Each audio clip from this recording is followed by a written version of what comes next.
All right, welcome everybody to session 24 of The Space Between. And we'll start off with a recap from last session by Bo.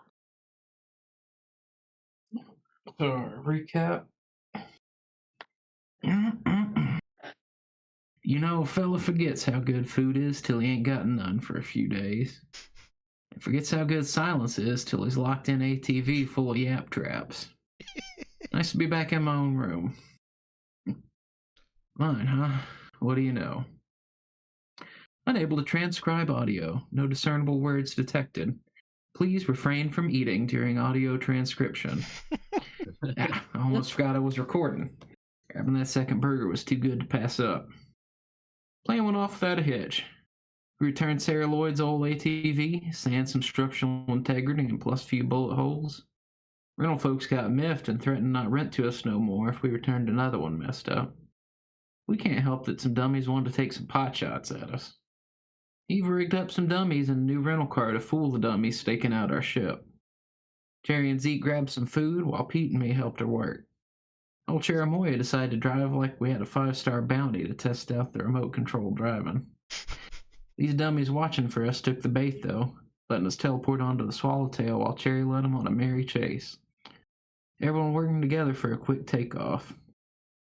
Eva and Pete prepped the ship. Cherry kept on driving while sweet talking the Port Authority. And Sarah and me prepped defense against Borden. Too bad we didn't get to use it. Boiled all that oil for nothing. We took a stop by the starport to pick up some bigger guns and body armor. Now we're off to Apricot's neck of the woods, risk war Coupiettes, so we can drop off TC3PO. Hopefully, get a fat payday. Right. Now, a narrator's note here. I think Bo's gotten a little mixed up. Oh, Because you guys are not going to Discord Coop yet. oops, wrong planet.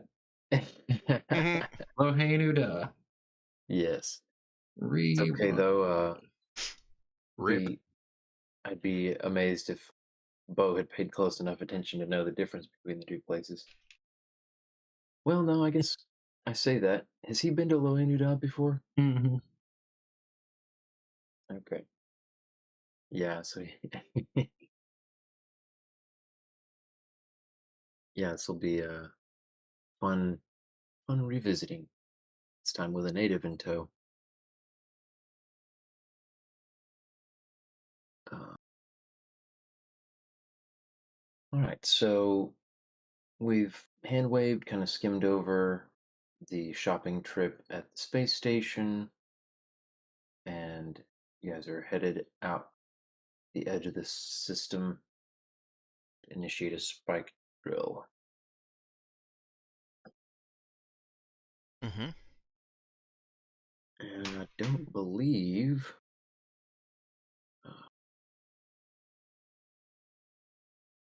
there's any need for a skill check. Either. Let's see. Yeah, you guys are going to be heading. You're in Urala. Let me refresh on. Got the Swallowtail, right? Should have a drive 2. Very cool. So yeah, gonna be a stop by Anagris and then a trip to Loenudar from there.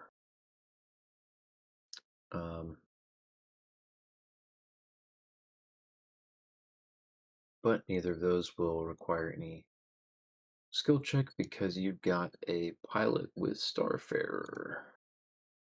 Woo! Woo! And I believe the threshold is like a 7. Woohoo! With Starfarer, it's 10. Unless that's level 2. Oh yeah, I know, you're right, it's 10. Yeah. Oh, I was thinking of the threshold for making a check at all. 6. Okay, I don't know where I got 7. Guess that's just me being all confused. Yeah, good. 10 is more than plenty. All right, so I think this will also get us just for bookkeeping purposes. You guys can go ahead and max out your hit points and refresh your system string as well. You should have plenty of time to relax and recover. Do you want us to deduct any um, spare parts for repairing Pete? He's currently down 9 hit points. That's a good question. I don't remember. Does he? I think it was 5 hit points each. I think it's your level in hit points, I'm but I don't. pulling it up. It's your I don't level in hit recall points, yeah. the. Okay, Level and hit points. so yeah, then you'll need to do that. I couldn't remember for sure if the VIs were covered with No, they without don't. using. Okay. Yeah, they always cost 2 recover hit points. Okay. Awesome Yes. points. But they only Alright. need time and not rest. Yeah. Yeah, that's handy. A very small amount of time too. Mhm. All right, so I'll just bump that back to 27. Do you want to just take both of those out of your count, or do you want to take me to take 2 out of my count? Take them out of your Thanks. count. All right. So yeah, we'll just put that in the montage in drill space there. Yeah. In fact, we'll add to it a little bit and say that Eva seemed particularly insistent that Pete be fully repaired for events to come in drill space, and she wouldn't say exactly what it was. I mean, there's every reason that he might suspect it's just her giving him, the blade. Yep. He'd just be like, "What are you talking about?" And she would just say that there's something important is going to happen in metaspace, and you have to be fully prepared for it. Might worry some of I'm the sure other passengers. I'm sure he'd be scratching his head, muttering under his breath, "I don't think we can get boarded in metaspace. What's she talking about?"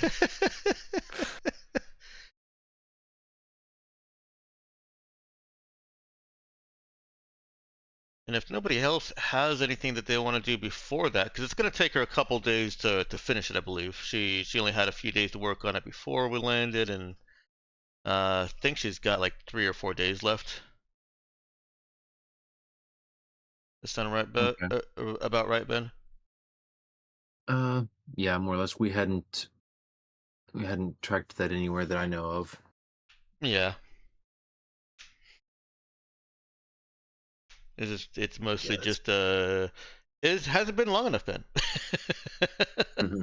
yeah, but this trip will definitely provide enough time. Okay. Then around the middle of our drill, Eva calls a meeting. And you know it's official because she's got the planning board out. Carrie over the intercom is gonna say, I'm kind of in the middle of something. Do you need this to happen right now? What are you doing? The drill. Oh, just put it on autopilot. It's fine.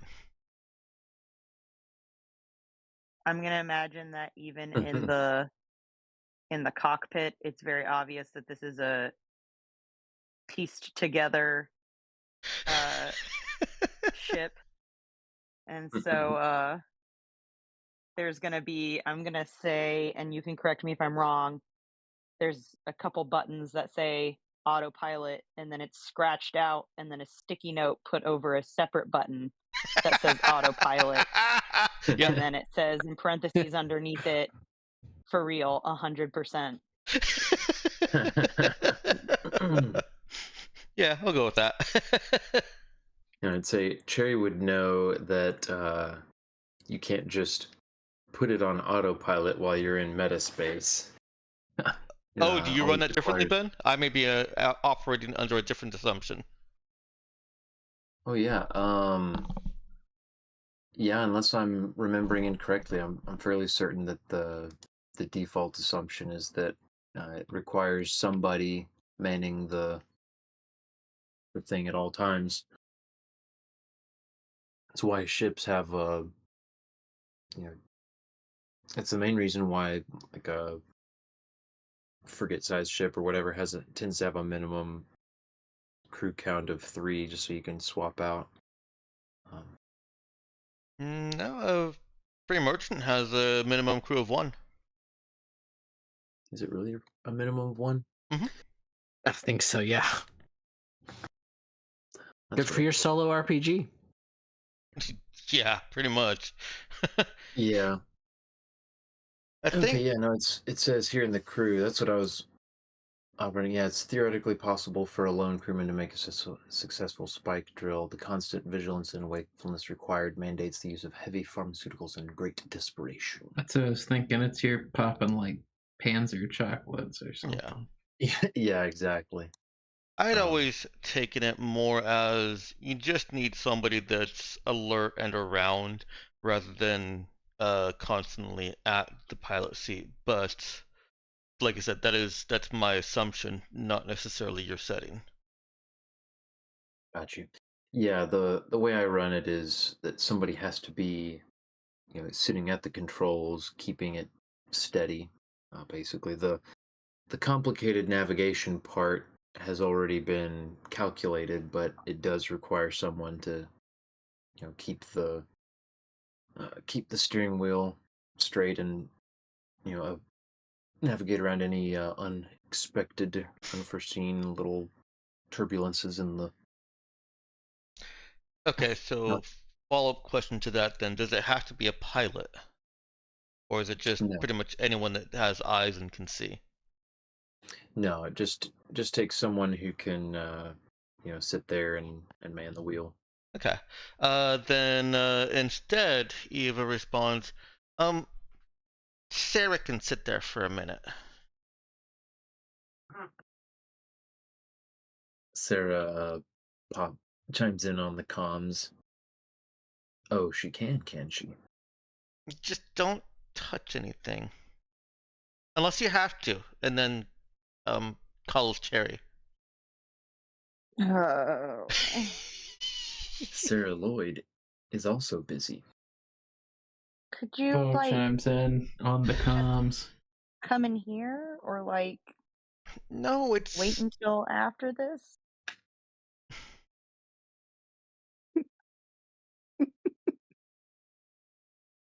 Yeah, that Bo chimes in on the comms. Ah, Oh my, Bo, please tell me you're not. What Sarah are you? chimes in and says, if someone asked nicely, I'm sure that TC3 wouldn't mind maintaining course. I don't think He that's a doesn't seem to good be idea. doing anything. everyone should stay where they are. What? Not do nothing. Fine. It's not that important for the rest of you. And she'll Oh my gosh, Bo, did you get into that paint thinner of an alcohol bottle? Oh no, he's just made himself scarce. He's like, I don't want to see none of y'all. I was locked in a car with all of y'all for 5 stinking days. I'm gonna Yeah. enjoy a whole 24 hours. Oh, it's been a without couple you. days already. I'm gonna enjoy a whole 72 There you go. hours without you. Eva flips off the comm and turns to Pete. Well, it's for you anyway, so whatever. They just miss out. But But having been told he can't come, and that he was no longer wanted, a stronger instinct of Bo's has been kicked in. Oh no. Yep. It's his oppositional defiance. and by being told he can't come, you mean that Eva just turned off the comm? Well, that fine, y'all don't have to come. Or whatever. Well, and he can arrive as Eva is trying to dramatically whip off a uh, couple of stitched together rags that are supposed to represent a silk display covering a shiny sword. Fortunately, the sword is sheathed, so when she ultimately biffs it and sends it flying across the room.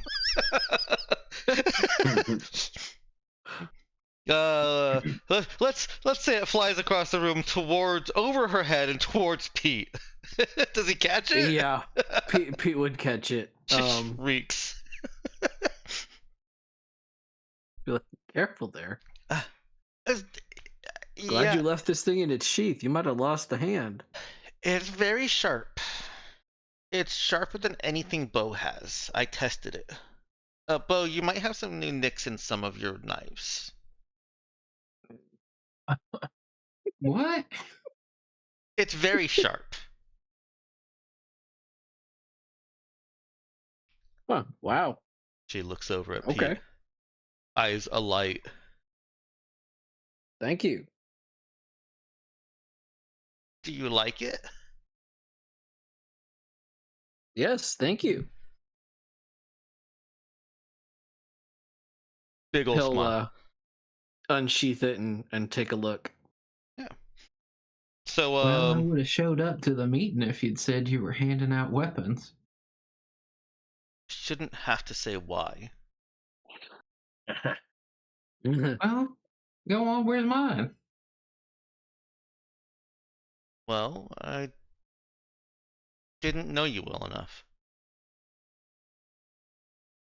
I've known Oh. Pete for like years now, and he's been my only friend for a long time.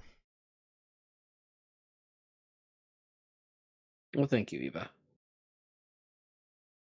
If you sheath it, I'll give you a hug. I mean, if you sheath it, I want a hug. Oh, okay. Well, he'll sheath it and give her a hug. And say thank you. And as mentioned before, it is a masterwork medium advanced with the boosted mod integral, so requires no maintenance. Nice. +2 damage.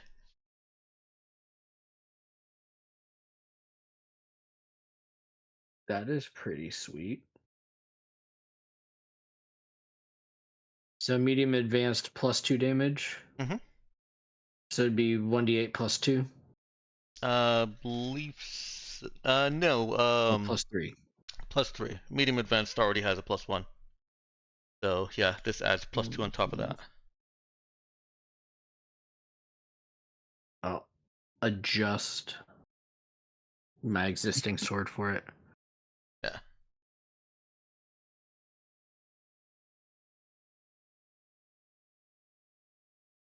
And as Pete's looking over it, Eva is of course detailing the material specs and the angles of the blade and just pretty much every nerdy thing that she can about this sword.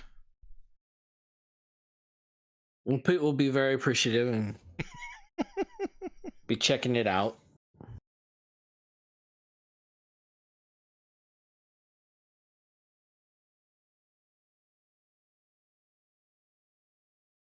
All right, and that's that. Over the intercom. Oh. Over the intercom, Cherry will interject and say, "So, like, is the meeting waiting till later? Or, like, is somebody gonna update me on what happens or what?" No, no, it's okay. It was just for Pete, I guess. You were calling a meeting for Pete. Mm, yes. Okay, cool. Bye. She's just gonna get off the comms, not pursue that further.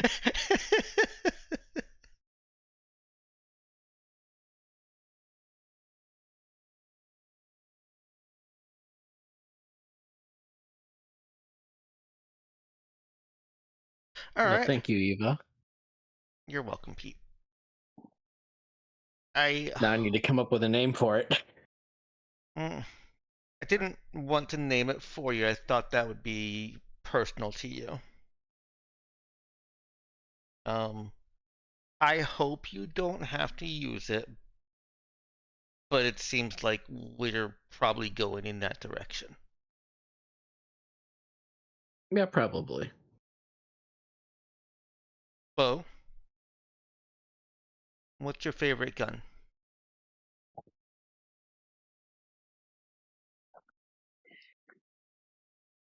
Oh, favorite gun.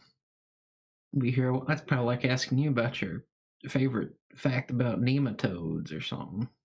I have How a much lot time of we got? favorite facts about nematodes. Exactly. How much time we got? I'd have Eva's to eyes think light of up.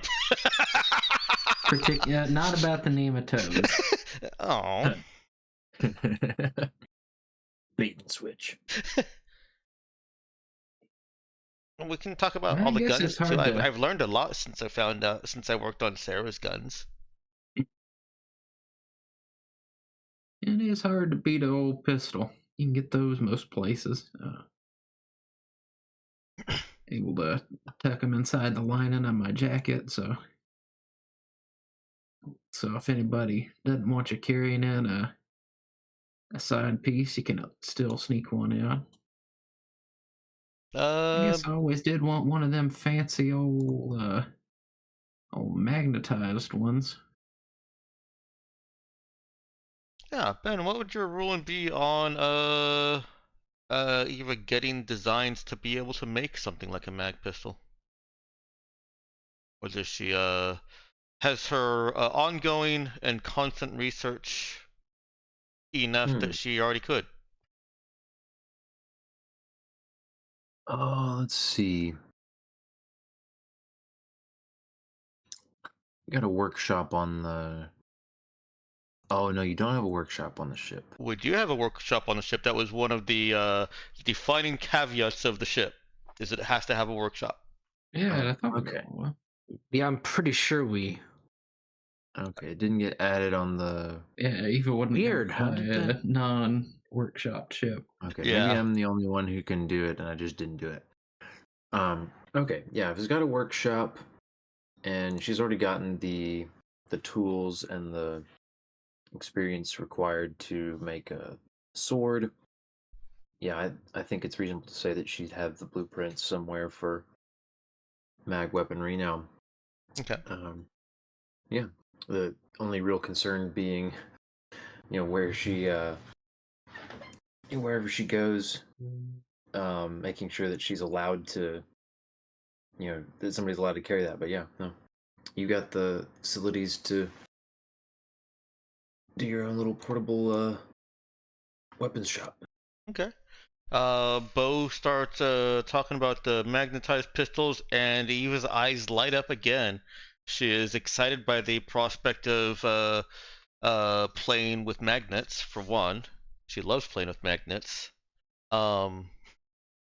And two, she's just recently been learning about the internal workings of mag pistols, so she'll engage Bo on mag pistols for as long as he can tolerate.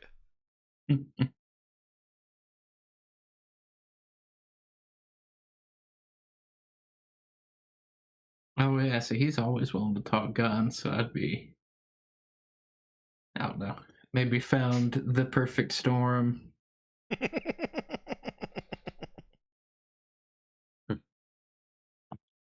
Okay.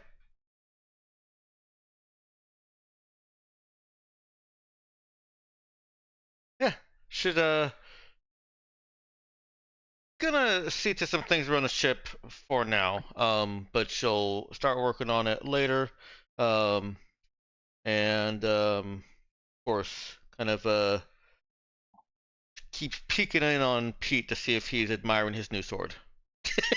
Oh yeah. Every time she sees him, like noticing it or looking at it or thinking about it, if she can tell that he's thinking about it, she gets a little bit happier. Oh, he's definitely checking it out. It has replaced the old one. Cool.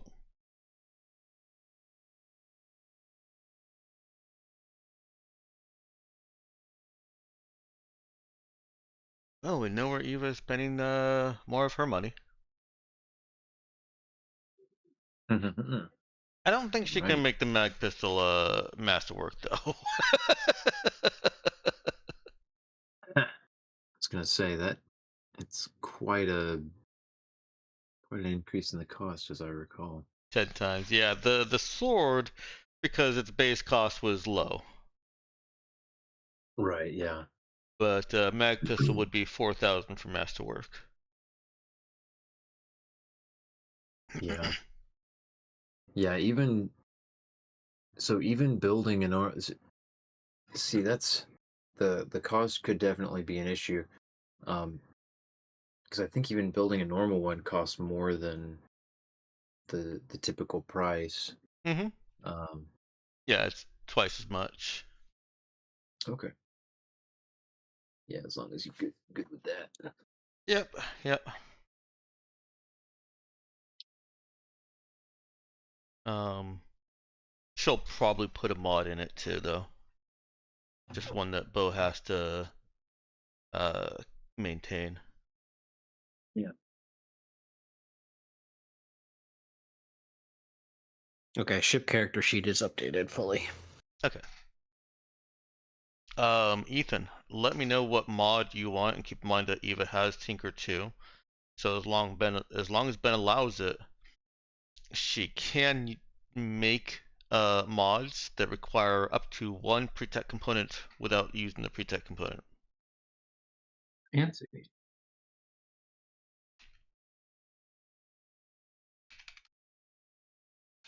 Oh, wow. Okay. I wasn't thinking you're Yeah. actually going to make anything. I just figured what's the brattiest thing that Bo could say right now? Which That's which mod did asking you for say? presents at somebody else's birthday party. I mean, that's already pretty bratty, to tell the truth.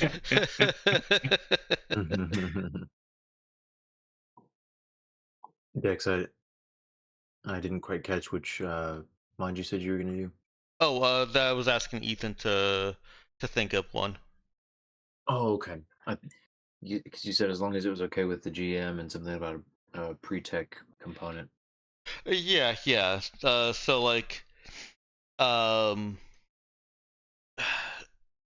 I don't know if you're going to rule that certain things can't be done. Like, oh, where's one that costs single pre-tech? Well, most of those that cost a single pre-tech wouldn't even apply anyways.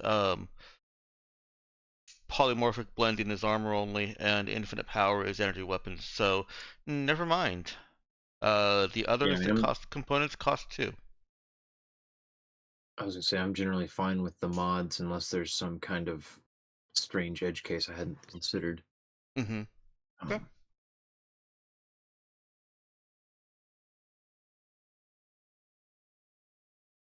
Um, okay, so yeah, that will be, and that's sort of thing we'll probably want to list somewhere. I'll just make a note in the Discord about what project's being worked on, how much time is remaining on it, and all that good stuff. Okay.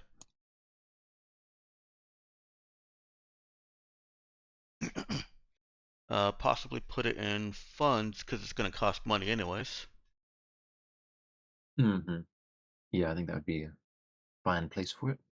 To cap off the scene, Eva does after she's kind of finished with Pete um and Bo.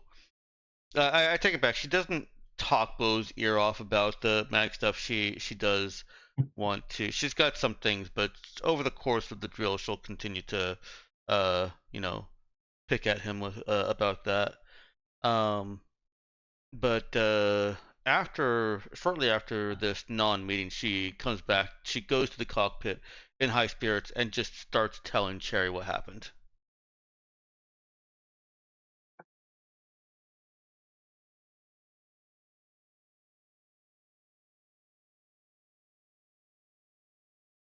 Okay. I don't know if Danielle's muted or if she's away. Hello. Oh, there you are. So Cherry is in the cockpit doing her job, And he would just and go yeah, ahead. comes in and tells her everything that happened. And how she thinks she's finally making friends with Bo.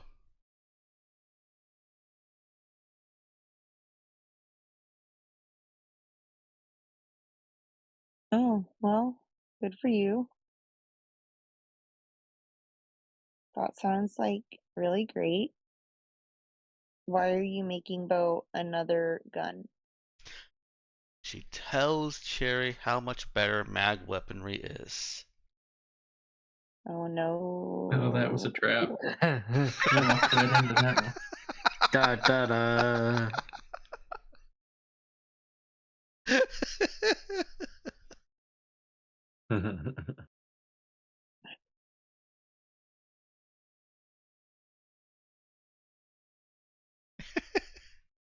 Alright, I'm done with my scene. Thank you.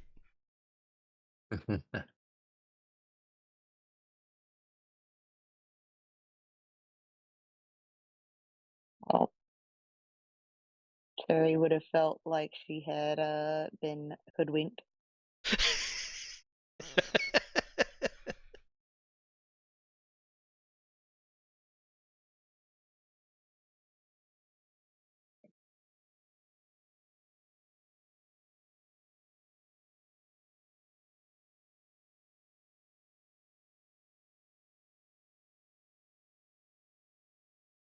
All right. Let's see. Then yeah,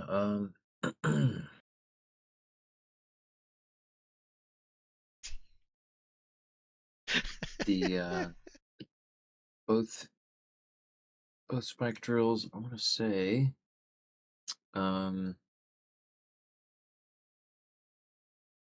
second one might be not even that one. You can manage. You can keep it to a 10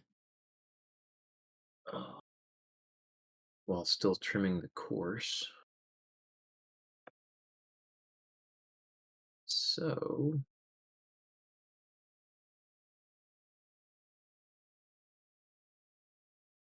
yeah, even with Starfarer 1, you're able to trim the course on both of these, bringing you to a total of a 6-day trip through metadimensional space. We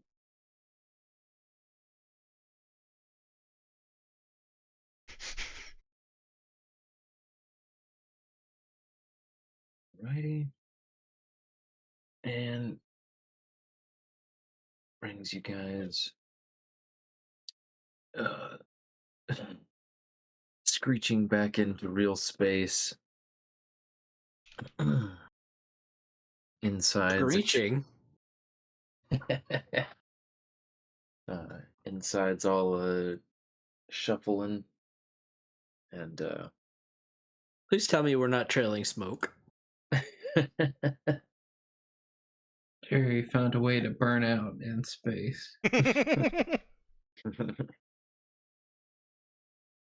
yeah, there's a faint something that is kind of wafting off of the ship and kind of dissipating into space behind. Melted rubber smell.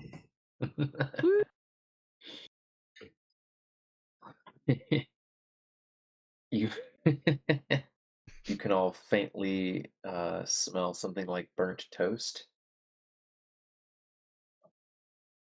except for Pete, that is. Yeah, we're assuming he doesn't have any olfactory sensors. Well, Are I we guess having a stroke? see whether he does or not. He's not susceptible to the neurological impact of the metadimensional shift. Yeah, Bo goes and finds Zeke. Let's say, I think I'm having a stroke. Do you know about the symptoms? I'm smelling toast, and I can't tell if I'm holding my arms level. Zeke looks up from his book and pauses in telekinetically juggling his random objects in the room and looks him up and down and shrugs. "Hmm, you look fine to me."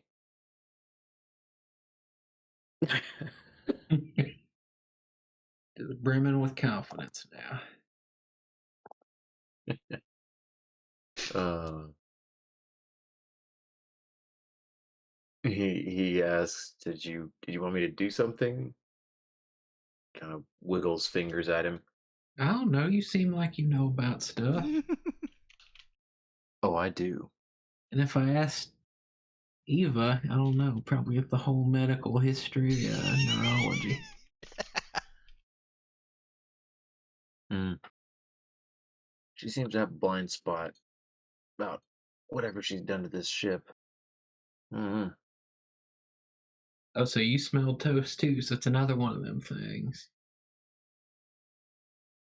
Well, that hasn't happened every time, but he wrinkles his nose. I smell it too. Well, Haven't really done the biosonic stuff though, so sorry. I guess we just kick back and taste the rainbow. uh, I'm trying to think here. Because he does have a basic skill level in heal. He's got heal 0. See if he's gonna WebMD this. You smell No, not toast. WebMD. It's terminal. Let's see here. Let's just No, no. Ooh. Ethan has not Ethan. Bo has cancer. Oh no.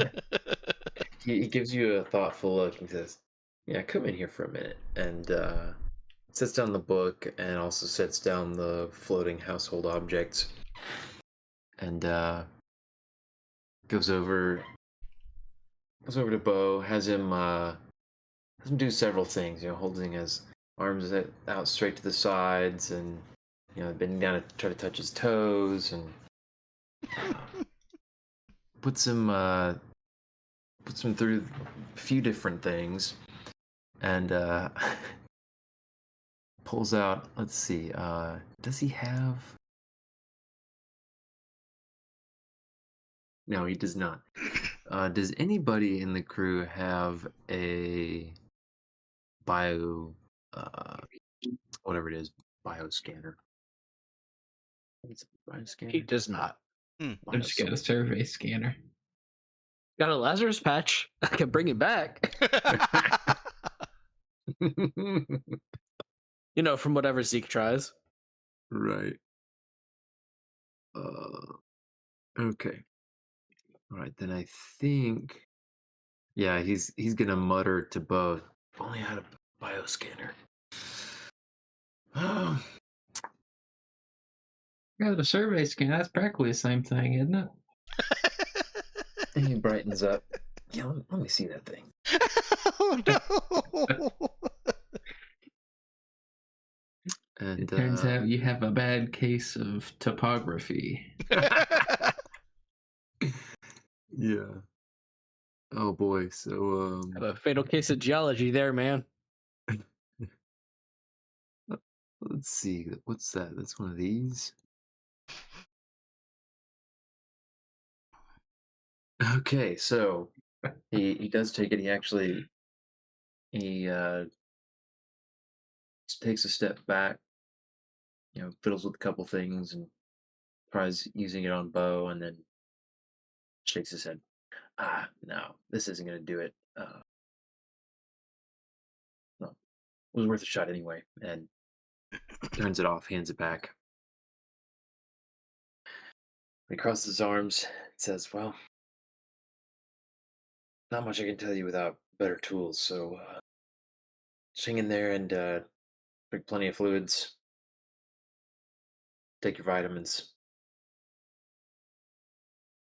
Am I gonna live? As far as I can tell. You at least got a you at least got a couple days left. Oh no.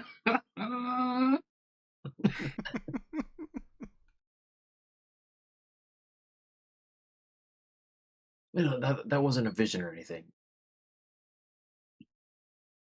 Well, I guess I gotta get my old final will and testament in order.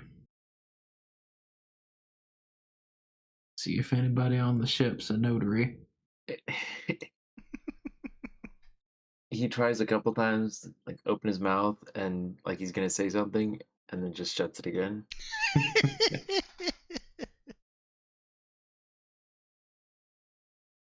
Well, and he dusts his hands off. Yeah, I don't know about that, Bo, but I think as far as I can tell, you're fine for now. So just go keep on keeping on. Pats him on the back and tries to kind of usher him out of the room.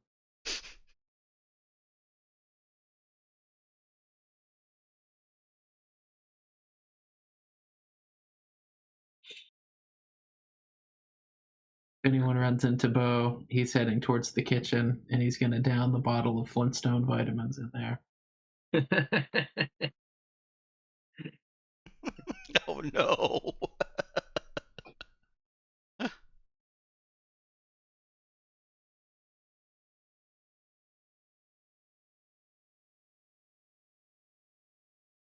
Good man, good man. Doing like the doctor said.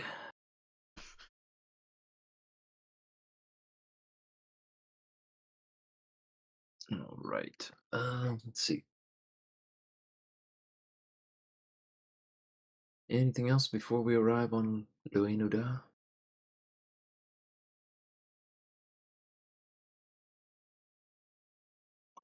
Nothing for me. Okay.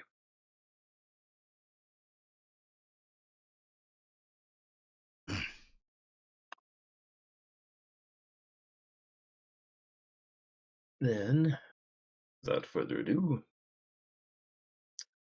we'll can head on to the planet. Um, as you're headed in towards the region of space where Luhainudal resides, um, you will have already noticed and even passed fairly close to multiple other ships, mostly in the frigate range, but well, frigate or what's the smaller one called? I guess fighter class technically. Some shuttles that but including one much larger ship that proudly displayed the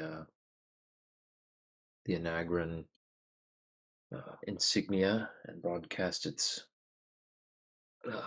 transponder to everyone,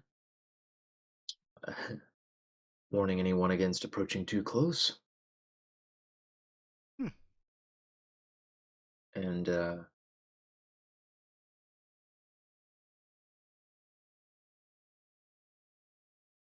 approaching the planet itself,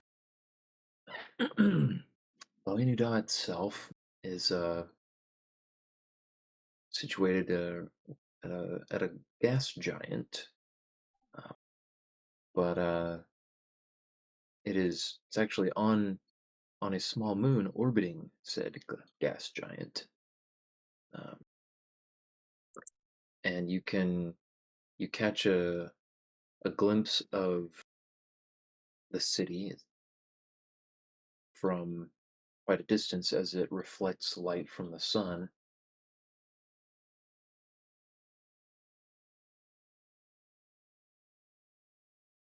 It seems to be a single large city encased in a mostly transparent dome on the otherwise barren landscape of the moon. The city itself reflects the star's light powerfully, gleaming white and gold structures that clearly harken from an age-long past, and teeming with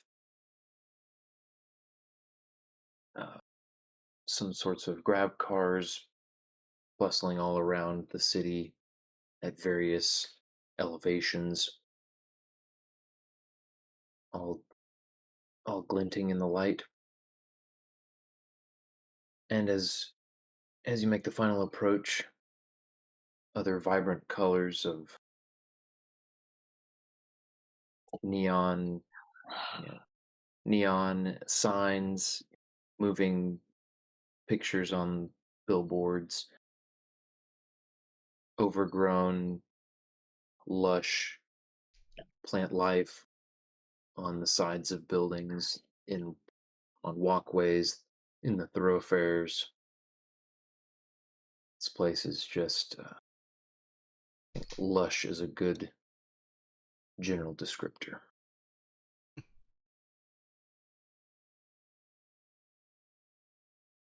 And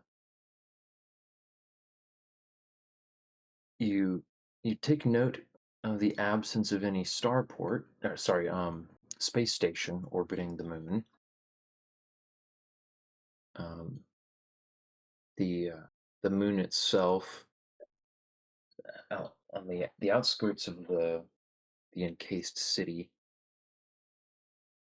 you see numerous large towers sporting various defenses and weapons uh, that are, some of them kind of passively tracking back and forth, some of which lo- lock on, seem to take note of your approach, uh, but indicate no aggressive action, just routine observation. And something else, as you're approaching, Cherry starts getting ding, ding, ding, ding, ding. Her combat is just blowing up with notifications. Fun.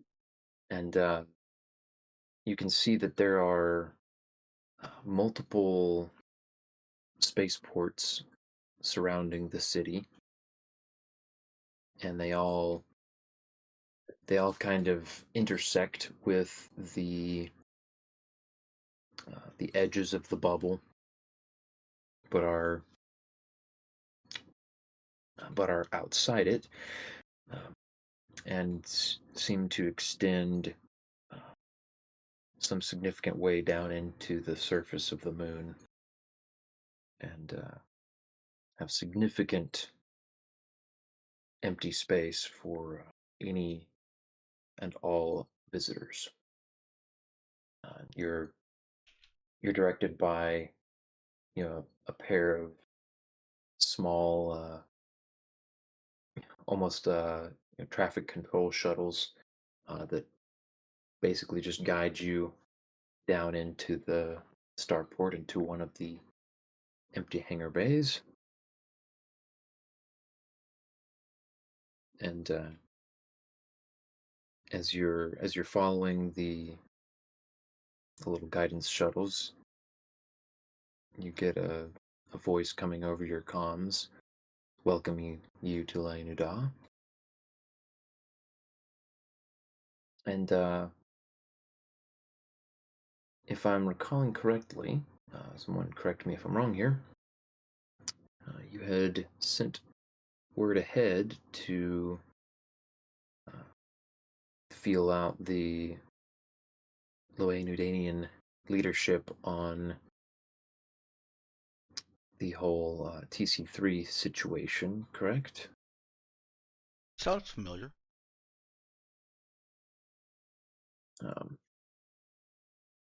I believe you'd made the decision on fairly short notice. So I think you were mostly going by. You didn't wait for a response, but I seem to remember you guys sent word ahead. Hearing a sounds right from Dex and no other objections. All right, so we'll go with that. Um, and let's see here. I think. Let me. I need a message. Let's see.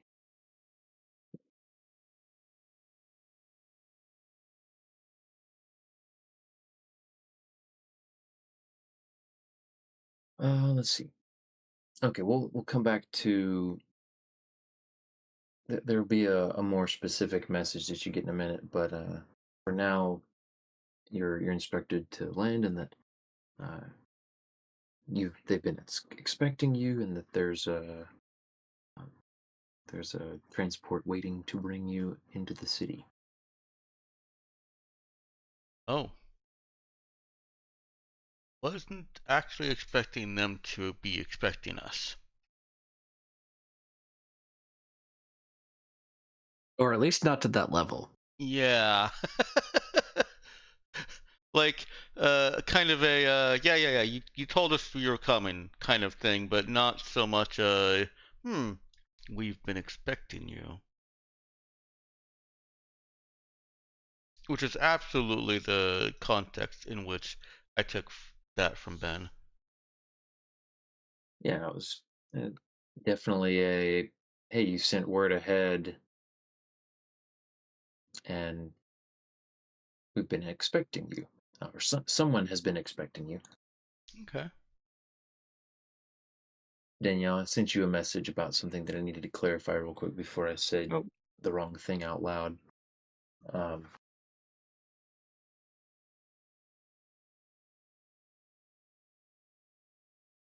Yeah, so how is Eva reacting to this expectation? I think she's anxious. We're getting into something bigger than us, and she kind of says to everyone to be your sharpest, be your best.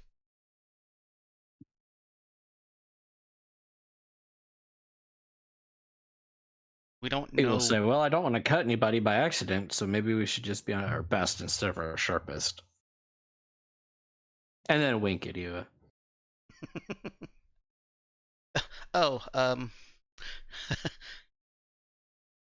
it would cut something by accident. That sharp. Yeah. So this is big. Feels big.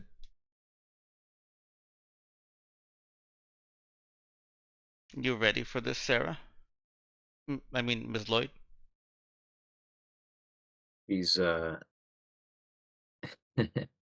she's checking herself in a hand mirror, making sure every couple stray hairs are tucked back in place, and her braid is she's fussing with it and taking out the end and redoing it. Yeah, I guess I'm about as ready as I could be. She squirms a little bit. This outfit is not one that I would wear normally, but No, you look fine. she's TC3. She's wearing kind of a pantsuit that seems like it fits her a little snugly, and she doesn't seem very uncomfortable in it. But it is very snazzy. Yeah, I'll be honest. I don't think Eva even really noticed what she was wearing or that she looks uncomfortable in it.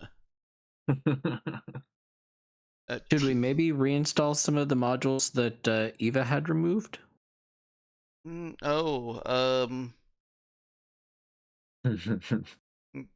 Okay. Uh, TC3. Are you there? Hello? Yes, Are understood. you excited? I am quite excited. I anticipate a reunion and most certainly a more suitable frame. Well, I'm sorry we had to kind of hamper some things on the carry frame. I understand your concern. Humans are, well, usually uncomfortable around the power that I hold. Maybe, but that doesn't mean that what we did was right. Indeed, it does not. So, But as I said, I forgive you your precautions. our fear. It is a natural biological response of your bodies. You can catch it self-censoring its choice of words. It didn't call us meat sacks.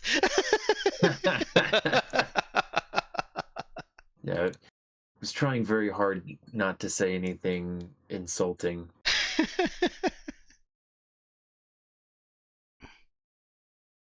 um,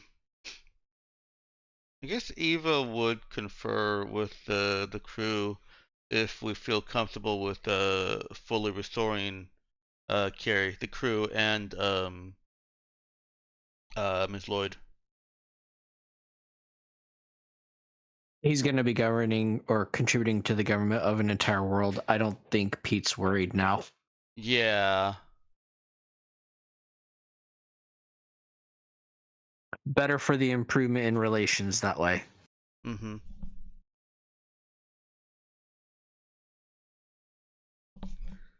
Anybody have any objections?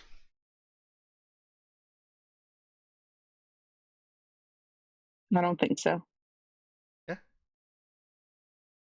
Then I guess with Sarah Lloyd's help, because Carrie is still her robot, Mhm, or helping Sarah Lloyd, one or the other.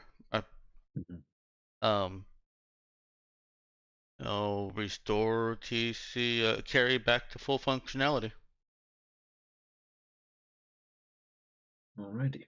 We've already landed, right? Or are we in the process of landing? Yeah, you're kind of in the process of landing. You're about to finished. Yeah, I still think that's fine.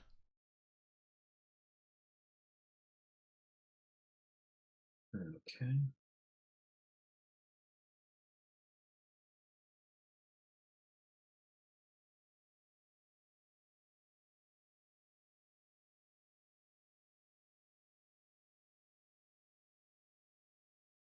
Just realized that I.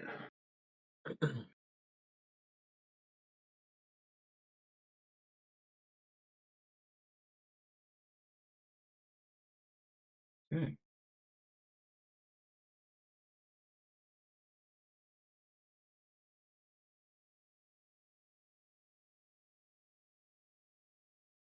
Then, yeah, that process goes off without a hitch. You and Sarah work together to reinstall the various little interfacing hardware and to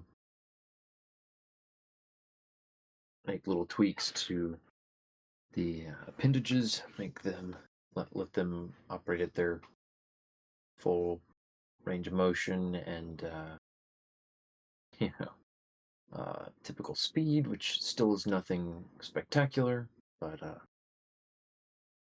we'll let her move more freely.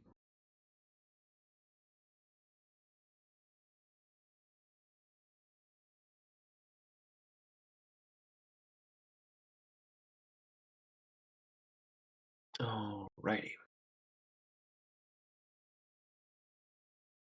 So the the landing routine has finished. The little guide shuttles have zipped off elsewhere, and notice that as you were touching down, a grav car hummed into the hangar bay from the main shaft and is glided to a stop shortly outside the uh, where the cargo bay would let out, and seems to be waiting for you.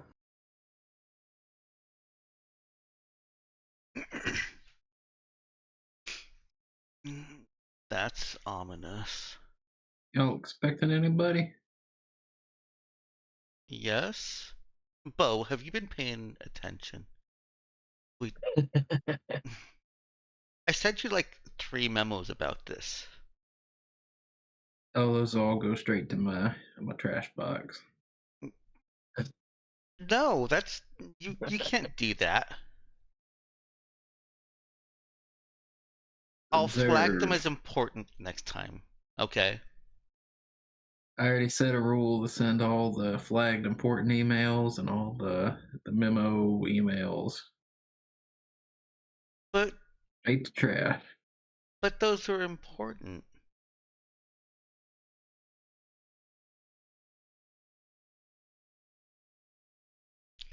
Okay. I So figured if it was worth hearing about, you'd hold a meeting. End up on the not a whiteboard. planning board.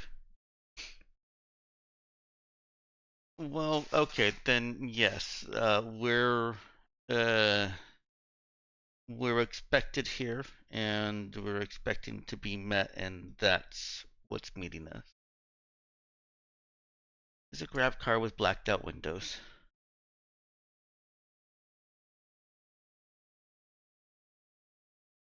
Oh, sorry, come again? Oh, did you say that it had blacked out windows? No, Oh, not okay. blacked out windows. Oh, In fact, if you wanted to, you could probably make out some more detail about the driver if you wanted to focus one of the outer cameras on it, zoom in. no, I'll go with it. I think Eva's distracted. Okay. Oh, you want me to stake them out for you? Take a couple pot shots at them. No, no. Well, I'll just hop on the old camera and see what we can see about our mysterious driver. And I guess Bo would focus some of the outside cameras on our individual. Okay. Yeah, you can make out with the cameras.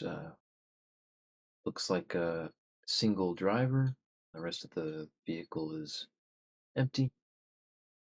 And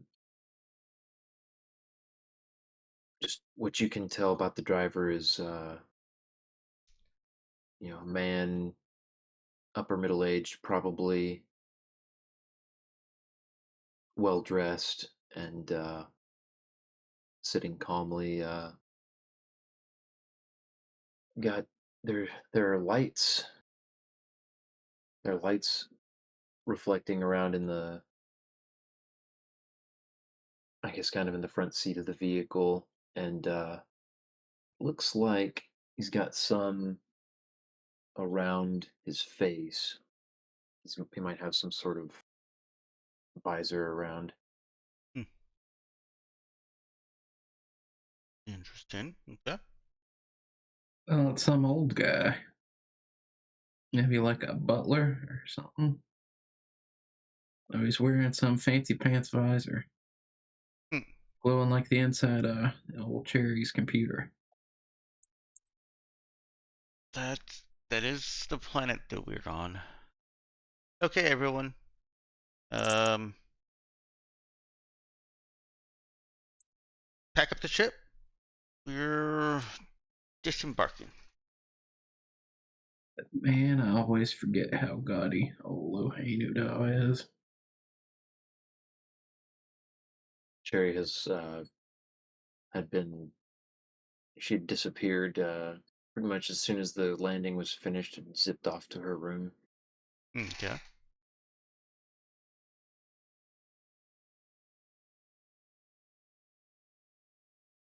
Well, yeah, Eva will go knock on the door. Sherry, are you? We're ready to go.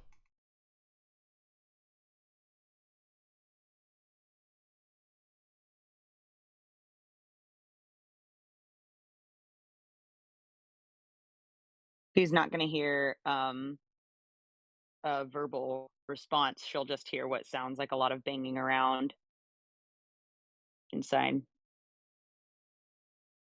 Hmm. Uh, Cherry, are you okay? Um, yeah, I'm just trying to get packed. Just getting ready to leave the ship. Okay, I don't believe you. What are you doing? I'm coming in. Eva tries to come in. I She didn't think lock the Cherry door, so can Eva lock can the come door if in. she wanted to. Yeah, but she didn't. Okay. Then Eva comes in.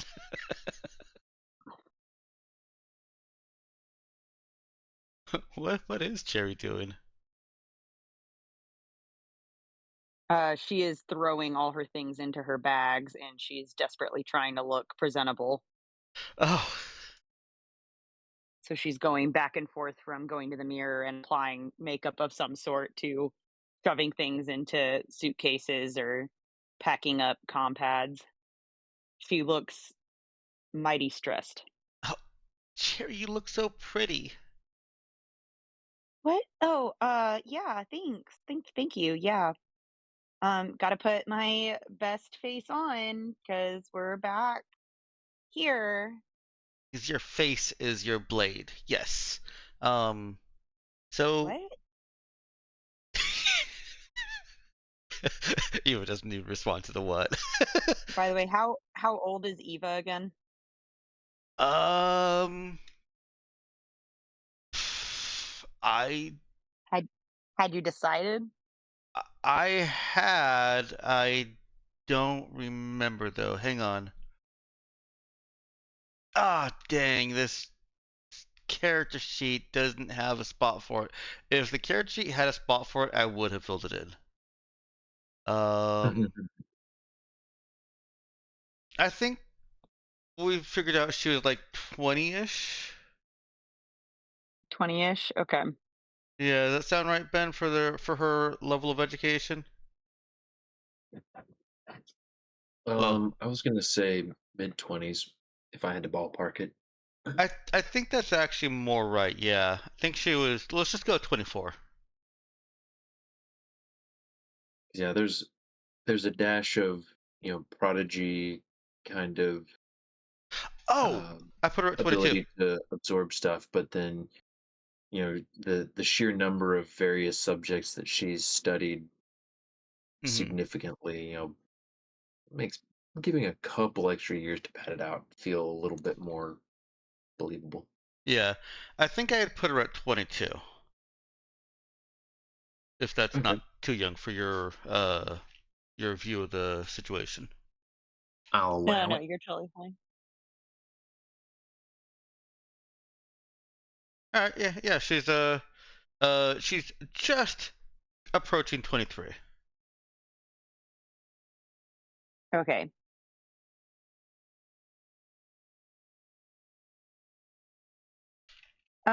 Well, so, did you need anything?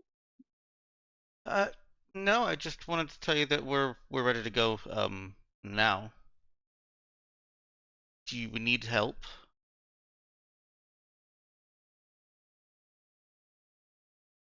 Um, she'll look around the room and it looks trashed.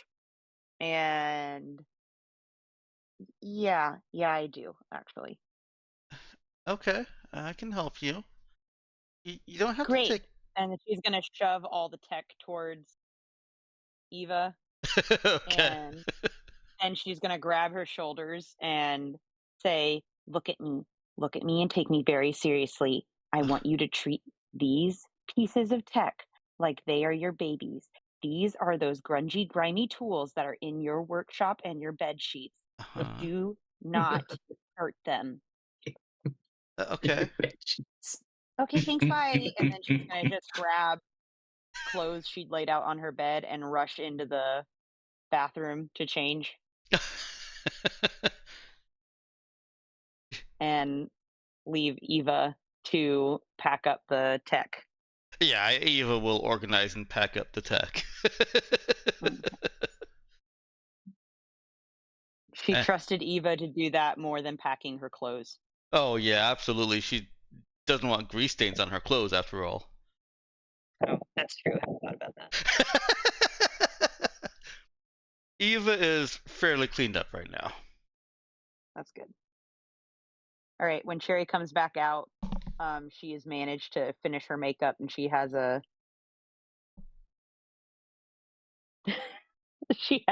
her outfit on and her hair seems to somehow magically be smoothed out. And she looks at Eva almost like she's seeing her for the first time. And she goes, oh, sweetie, Huh. are you wearing that? Yeah. Cherry bites her lip. um, so like that's totally fine, like anywhere else, but you're on Lohenu Dara, and I'm pretty sure my parents are here. And it would like Okay. help me out a lot if you would allow me to like try and make you more intimidating so that my parents like took you more seriously, because I want them to see you as like the same as like I see you, but like I can see, the captain you are no matter what you're wearing, but like Udanians are not that way most of the time, Okay. and especially my dad. Um. Okay. Awesome, thank you so much. And she just like immediately pulls out a So. jacket that she had set aside. Um, in fact, Eva might have gotten the sense that this had been planned ahead of time and that Cherry had just been waiting for permission. Um, and before she knows it, Cherry's got her putting on a jacket and she's talking to her while she's combing her hair and putting it up in a bun, and it might feel a little bit like she's been bamboozled Hmm. or just temporarily bamboozled. Like, wait a minute, what's happening? And then within a couple minutes, Cherry's got everything packed up, and she still looks very, very nervous, but she's found a pack of gum that she's chewing, and it seems to be helping. I don't think Eva notices that she's been bamboozled. Okay, cool. She thinks that this was a very spur of the moment and genuine concern from Cherry for how Eva presents herself. Oh, it is genuine concern. Well, more in the sense of for Eva's sake, not for Cherry's sake. Yeah. Yep. There you go. And no Right. clue at all that any part of it may have been planned as a trap. There you go. Mhm. A 1 on dice that can roll at minimum 2. Beautiful. All right, perfect. I was just about to ask what Bo was wearing, so we got that in the chat. Oh no. So that we might need to find out here in a minute how Cherry reacts upon coming out and seeing Bo. Robert, how would you describe Pete's appearance? I know Attire. you've described him before as a fairly bulky and kind of rough looking bot, having been basically like an automated combat dummy of sorts. Um, what do you think? Is he still pretty rough and dinged up around the edges? Does he have has he cleaned up some? You are muted, by the way, if you're here. Does Pete wear clothes? This is an important question that I didn't realize I needed to ask. That was going to be my follow-up. Because Bo would become very concerned about this as well. Sorry, I missed the development. I had to step away for a second. Oh, okay, got you. So We're I was asking whether asking. or not you wear clothes. Well, yeah, that's one Whether or part of not it. to wear clothes. If Pete wears clothes any given time, um, but I was also going to ask, how you would describe, the condition and just the appearance of his chassis. I think when Good. I was gonna say, I think when I met with Mr. Gray, you did like a magnetically clipped on bow tie or something like that. Yeah. Yeah, he had some sort of magnetically clipped on bow tie. So he probably still has that for like formal things. He's feeling fancy. I'm sure he might like pull on, say, like a pair of pants if it really is necessary. But he's quite obviously like a labor frame that was adjusted to, I'll say, combat work by changing out the paneling for something more armored. And is, I'll say, in good repair, but overall something of an amalgamation of parts. He's not just specifically one model anymore due to past damage. Okay, yeah. And overall a fairly industrial look. Yeah. Okay. All right. Good then.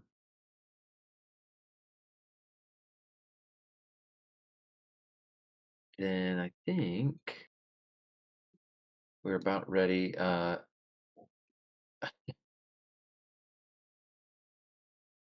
let's see.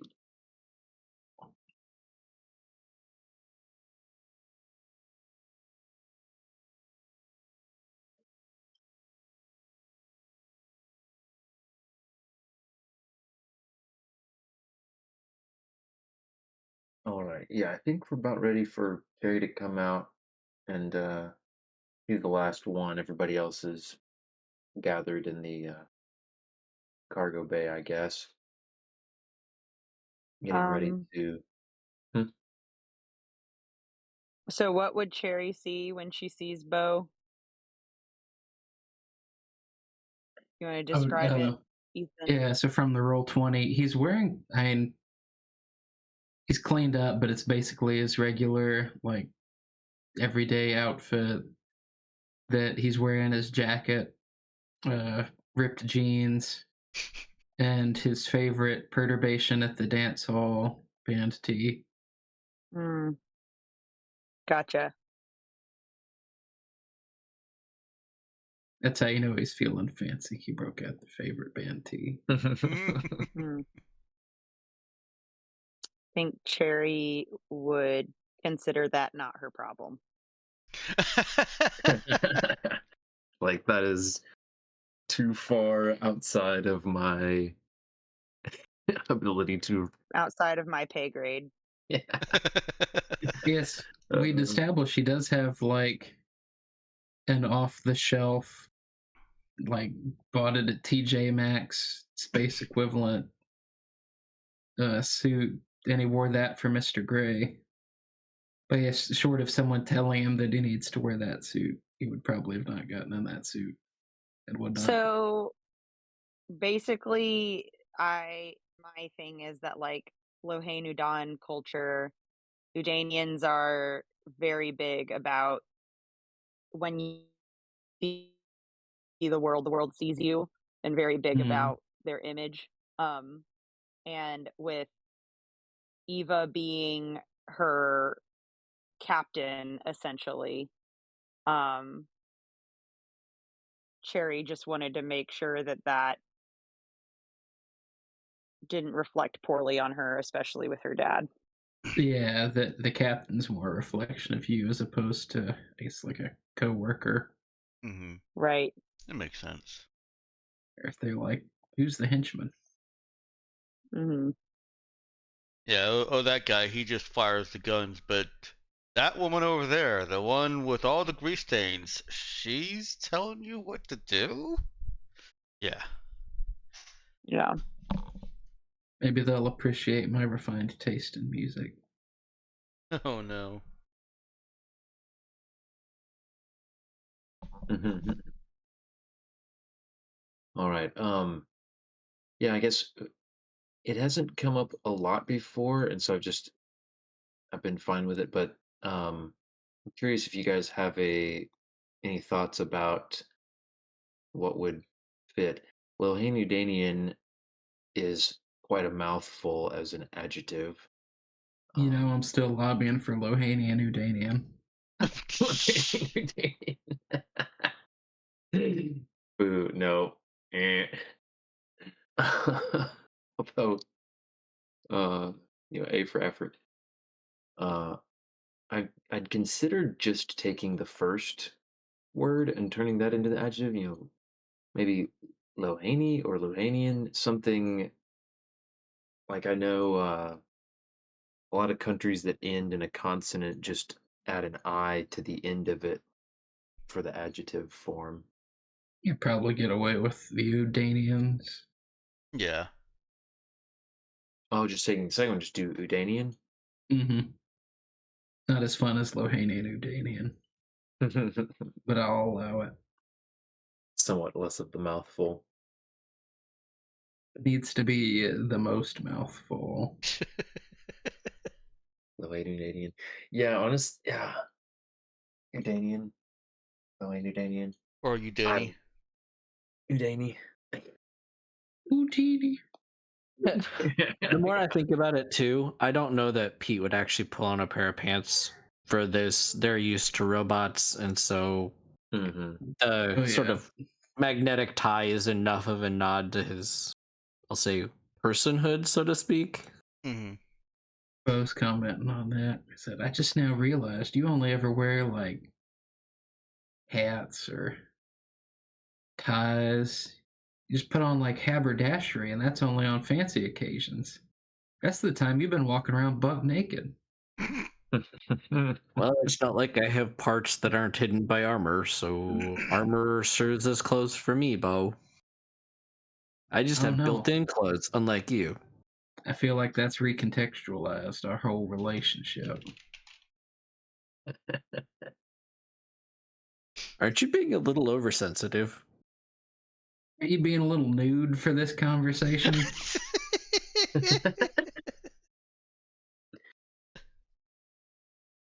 Not sure why you're so worried about it. It's not as if anybody's excited. I don't know.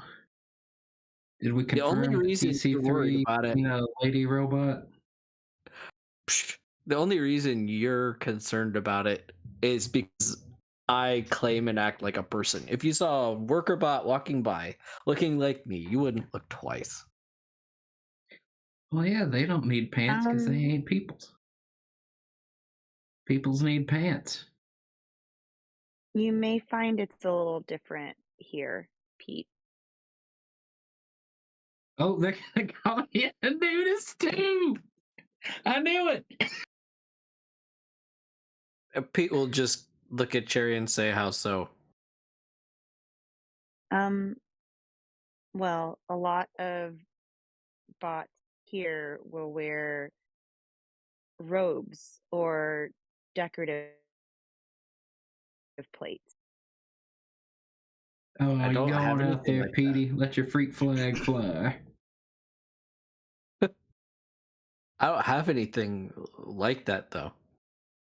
What about one of the hats? Eva does still infrequently encourage him to wear clothes, and not clothes, but things that humans, people wear. Yeah, haberdashery. Yeah, she does still. So, what about one of the hats? But we got a Okay. tarp around the cargo bay here somewhere. Cherry's compad goes off again. You Oh could no. toss that around you like a toga. Pete will just grab one of the hats off the rack. It's probably like a bowler cap or something. You just got to make sure all the folds of your little toga had the grease stains on them tarps. That looks dapper. I like that hat. I have to go. I'll catch up with you guys later though. Aren't you gonna meet with these people with us? I really, really want to. I have to take care of something first. I don't know if there's room for you to come with me, but if you want to come with me, you can. What do you mean you don't know if there's room? She starts tapping vigorously on her compad, like she's messaging with someone. But there's a car What? waiting for us, though. I don't know if it's for all of us or for me. Let me just check. Quick, Zeke, we'll play rock, paper, scissors, see who's got a ride in the trunk. Oh, I thought that car was for all of us. Okay, her compad chirps back and she goes, Oh, okay. Toshi says there's room for everyone. We're good. Okay. Sorry, I assumed. You're okay. there's really nothing wrong with like assuming. It's a totally normal thing to have assumed. Yeah, so let's go. Eva adjusts the bowler hat if Pete lets her. He'd let her. It's not like he's that practiced at wearing clothes anymore. It's not like she adjusts it to be better. She just adjusts it because she's Eva. And I got so many more questions. Do you put magnets on all your clothes? Does the hat Keeps have it a in little place. magnet? Magnets are Do I have amazing, Bo. magnets in my clothes? If you had magnets, they'd be in your lips to keep them closed, Bo. You know, there's probably some Luhanian Udanians who do that kind of stuff. There's some weirdos here. Okay, everyone off the ship. Let's go. You're keeping Cherry's people already waiting. halfway to the car. Go. Oh, okay, Go, yeah. go. So with the whenever as soon as the ramp had finished lowering, the driver door to the grav car opens, and the well-dressed man steps out, and stands watching and smiles broadly. Says loudly, "Ah, Miss Arumi, so good to see you. Please ride this way," and Oh me. gestures towards the passenger side, and as he walks around to hold the door open for her.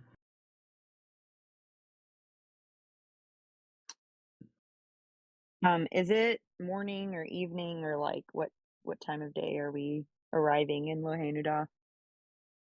You were arriving in the afternoon. Okay. All right. So she would smile at him and greet him and say, "Thank you for the ride, Toshi. I really appreciate it." Yes, and he calls out, "Your friends are welcome as well.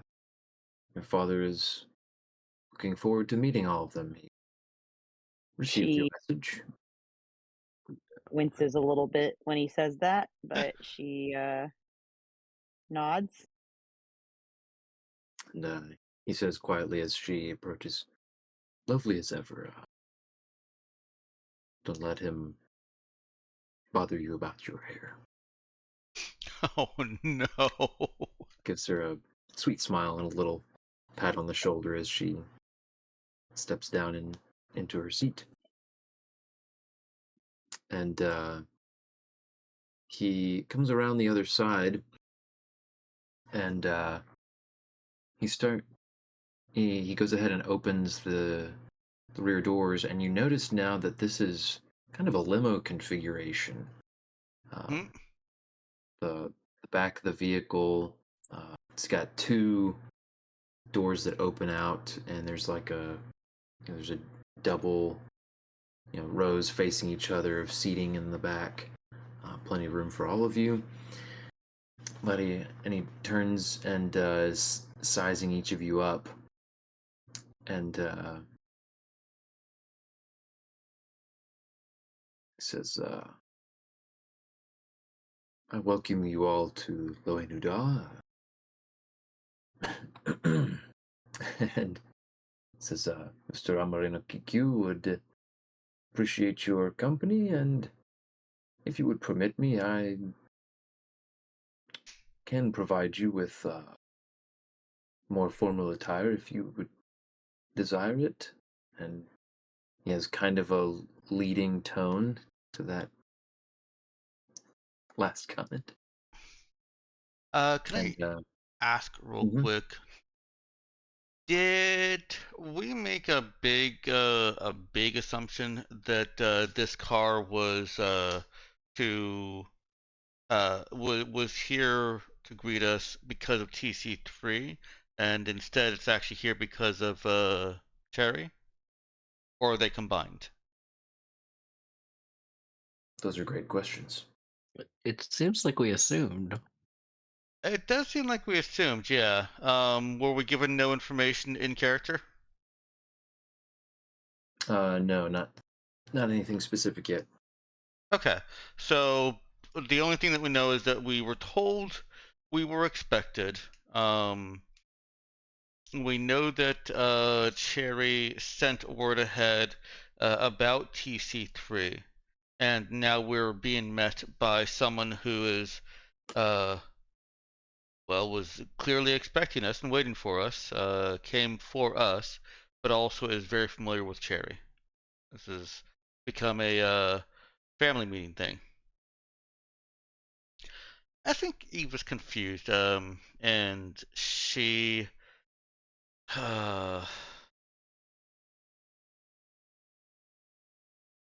Would she say something to Cherry, or would she be waiting to try and speak to Cherry privately? no, I'm thinking now how she's going to respond to him leading with, you can have more formal attire. She's going to place her And I think- confidence in Cherry. Yeah. I have been dressed in the best. Oh my baby, you're Yes, of good. course, and I never intended to suggest otherwise, miss. And he, Oh, it's okay. I just wanted to tell you that I'm very confident in, yeah. as am I recognize a perceptive touch when I see it. And he, with a small bow, he gestures towards the seats. His gaze lingers a bit on Bo and on Pete. But if there is something that could updress our friends here, we haven't As had he, much time to stock the ship with such fancy clothes. uh, without his even making a move, the trunk of the vehicle kind of swishes open and unfolds into uh, multiple basically clothing racks that then Oh like no!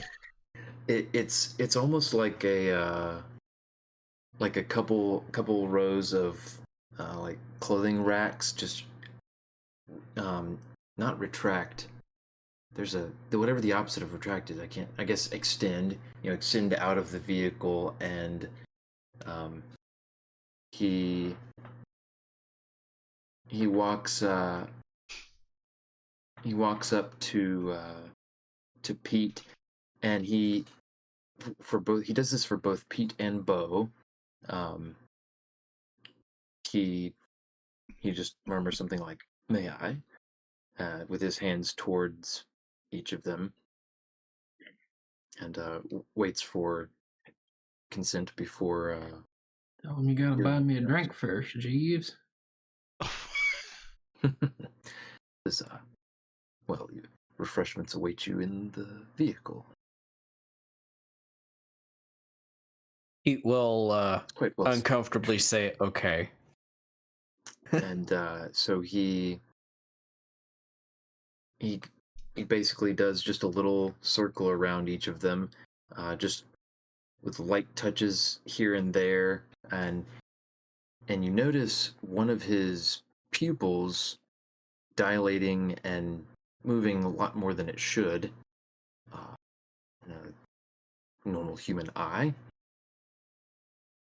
And with Bo, he kind of uh, cinches the shirt and just kind of. It seems like he's almost using his hands to kind of measure various places on Bo.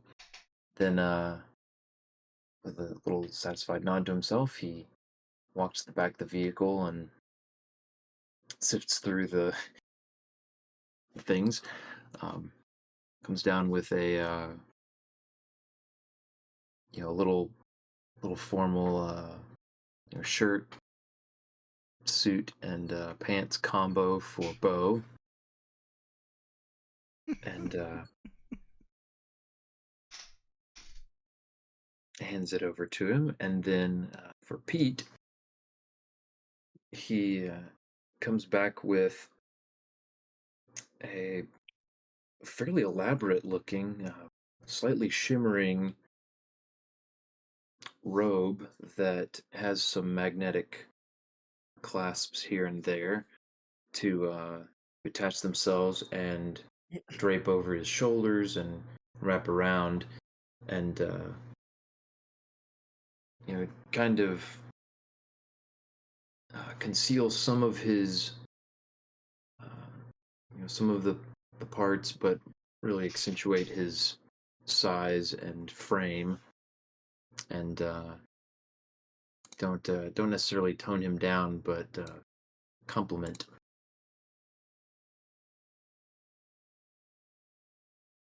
And some of the parts flow as he steps, but it stays in place and doesn't get snagged anywhere. Seems like it was specifically designed for slightly bulkier robot frame. Ah, And he steps back, gives a nod. Yes, I think that's quite excellent. And he looks at Bo.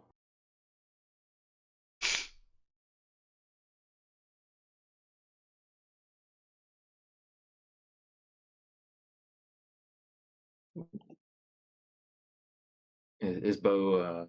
Did Bo head back to the ship to change, or? Oh yeah, I guess he changed. Oh, he said, "I'm keeping the T-shirt on under all this."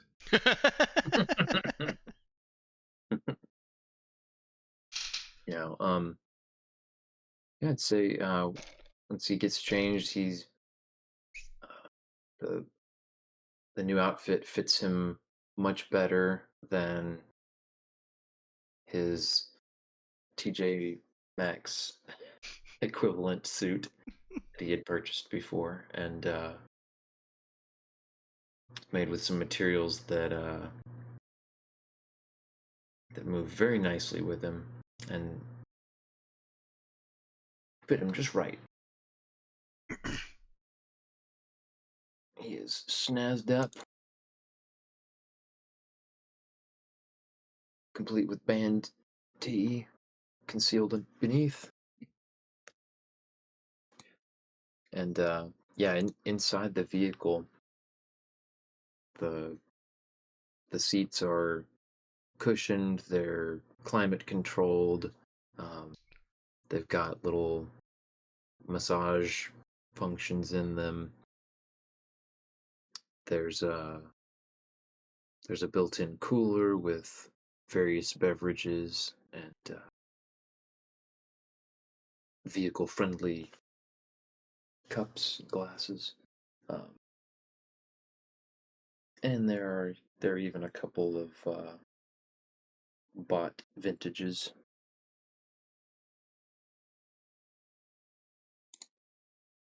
I think this is richer than Eva lived.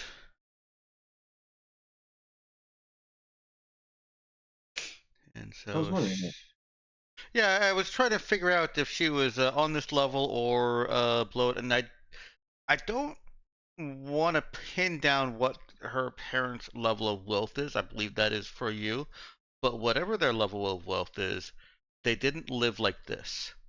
Mm, I know that she's made reference to having servants, so they had mhm. that. Um, but this is impressing her. She's Yeah, I could imagine it might be a similar level of wealth relative to the home world. mm-hmm. But yeah, Loin Uda is definitely all about appearance and luxury. And I think, and the impression you've gotten from what you hear and what you've heard from Cherry specifically is that just the base standard of living is tends to be higher on Loin Uda than a lot of the other even civilized, well developed planets.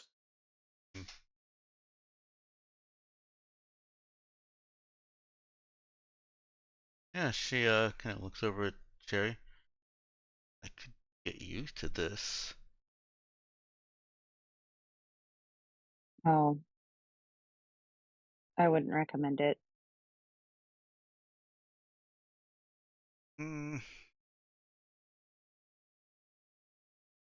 no, you're right. I'd probably No, get I'm bored. sorry. It, No, it's true. You're right. I'd probably get bored, but after being Cherry on looks embarrassed. it's just not normal, and I get it. I mean, here it is on this planet. It is. It's just, well, I don't know. Sorry. It is it's nice. it's nice after being on the ship for so long. Um, Yeah, definitely. Yep. you don't have to Hey, sound that excited about it. no, Toshi, could you drive us through the boba place? Oh, Yes, I, of course, Miss Urami. Pete will grab one of the bot drinks out of curiosity if those were offered. Yeah, it was it was a help yourself kind of arrangement, and yeah, it's definitely got a bit of a zing to it.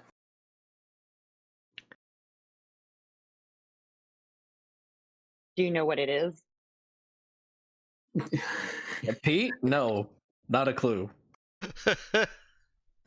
He'd be like, "Wow, that's fancy." Yeah, it's it's one of those things. I like the trope of like robots drink motor oil kind of stuff. But yeah, this is way fancier, and this would be like um, it'd be like those fuel treatment kind of things that you get at the gas station, but it'd be the A really fuel nice, additive. yeah, the really nice brand, Just drinking a and bottle of Seafoam. this this being for bots to enjoy. It's gonna have you know various chemicals and enzymes that trigger taste uh, Yeah, taste sorry, Ben. That senses that question was mostly for Robert. I wasn't Mhm. trying to grill oh you on okay like well you, the GM, know Tell what me the what their robo drinks taste like. yeah I mean tell I me now, GM. No, it well what I was was trying to get at I is was that like asking Robert because he was like, "I'm gonna oh drink a robo drink," and I'm like, "Bruh, do you even know what that is?" yeah Nope. yeah I feel like the But taste everybody offers motor oil instead, so he'd be curious. yeah it would be it would taste to a bot like a really fancy flavorful drink that they don't normally get in the same package as their performance enhancing liquids, whatever you want to call them. So it's very very specially formulated for a place that caters to sentient bots that like to experience their senses as well. Um, yeah, so Tashi he's pulled the grav car around and started off, and as it ascends through the underground starport along a grav line, uh, those of especially those of you who haven't been on Loing Nada before notice you've probably all seen grav cars before, at least here and there. They would have been on they would have been very occasional on Urala, and you'd have seen them on Anagris as well. Um, but here they are. There is no provision for a wheeled vehicle to exit this spaceport, and in fact, you can barely make out if you look ahead or behind of the vehicle. You can barely make out, because of light glinting off of it, this almost completely translucent sort of track that is running the course that you're following, and the grav car is hovering, a good distance above it, using that as basically an anchor point. And even the inside of the starport is just gleaming, breathtaking with its, aesthetically pleasing lines and variations of color. Mostly white, but with tastefully and although also lavishly placed golden accents. And you exit the starport into the city itself, and are hit with the full majesty of Lowenjaw. No longer filtered through the partially opaque bubble that covered the city and all the gleaming. That now you get the full impact up close as the grav car ascends along this track. There are this city is, it's very densely populated. You see a lot of foot traffic, quite a bit of grav car traffic as well, going along these apparently elevated tracks in various places that you can only occasionally catch a little glimpse of. And I would describe it, it almost, you guys know what the Coruscant air traffic kind of looked like. It's reminiscent of that, though not nearly so dense, just in the way that these tracks have, made orderly little pathways in the air through the city around a lot of these buildings, and a lot of the buildings are designed for, people to, park or approach at all sorts of different elevations. Anyway, yeah, you're getting a good aerial view of the city as the grav car ascends and goes to take one of the higher paths. You're looking down on all the greenery and the plant life, seeing and many surfaces that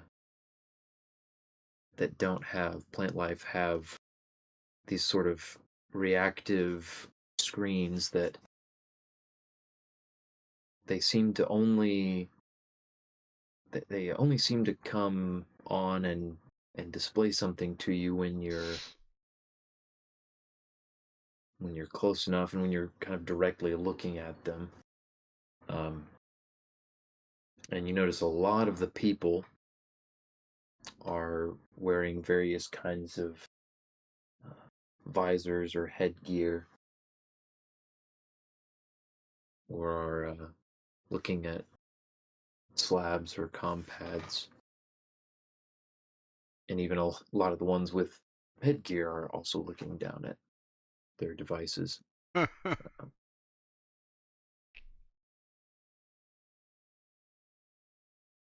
Well, Eva does reiterate or revisit, I should say. Maybe not get used to, but we can come back here every so often, that'd be nice. Yeah. Yeah, and then she just kind of enjoys all the pretty lights and starts wondering how they keep that part of the building up, or what that ship is made of. And ooh, that's a new model she's never seen. Yeah, I was going to say Sarah Lloyd just kind of nodded along, somewhat flabbergasted as she was staring out the window while Eva talked about coming back. She hasn't. You can see she has not been here before.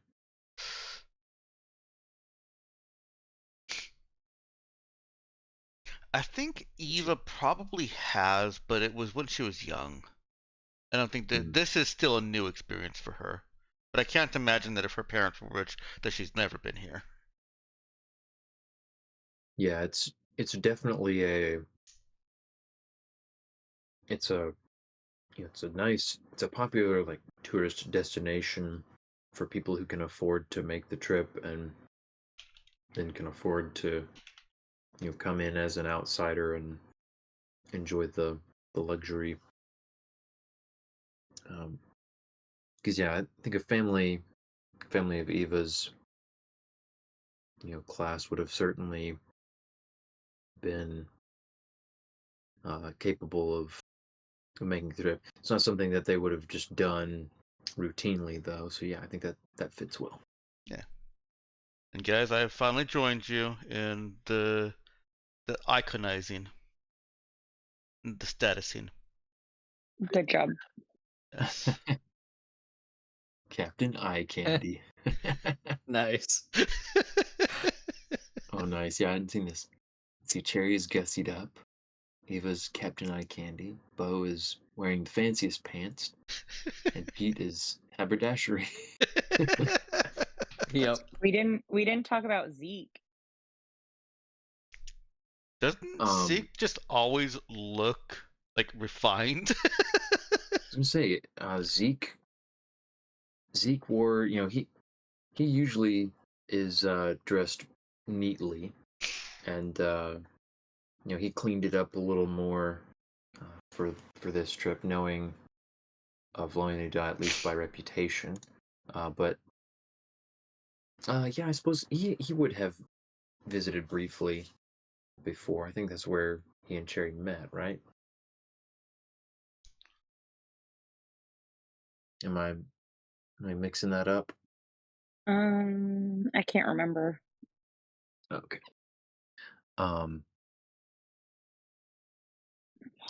But yeah, he knew to wear his best, and so yeah, he was looking sharp already.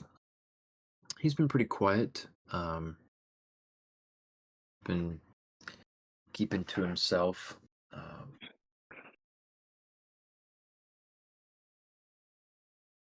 I don't guess. Yeah, and I've been obviously leaving him mostly in the background unless somebody wants to interact with him or ask something of him. He's been content to be along for the ride for now.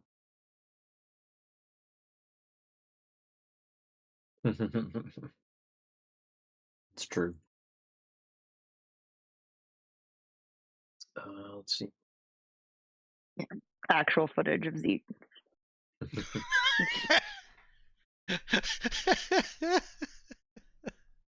All right, so the grab car goes through the bubble place to get Cherry what she'd asked for, and Taji does apologize for having neglected to have her favorite ready for her. Mm. She would look really embarrassed, and she would begin speaking to him in Japanese, but then revert to English and say, "It's okay. It's really fine." Yes, of course. Thank you, ma'am.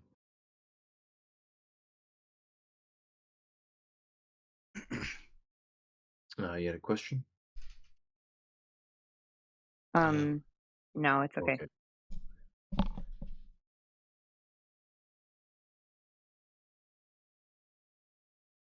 Alrighty then. Let's see. So yeah, gets you the boba and goes on your way. And it pulls up. It's towards the top of one of the taller spires in the middle of the city. You can see there is one large central spire to the city that stands out, extends a good bit above the rest. But you've got a pretty good view of it from where you are, but still extends several tens of meters above the building that you're at. But the grav car pulls up and off the little path to kind of a combination balcony and I guess like parking space kind of situation that's part of what looks like a large condo kind of situation that commands a good section of this floor of the building.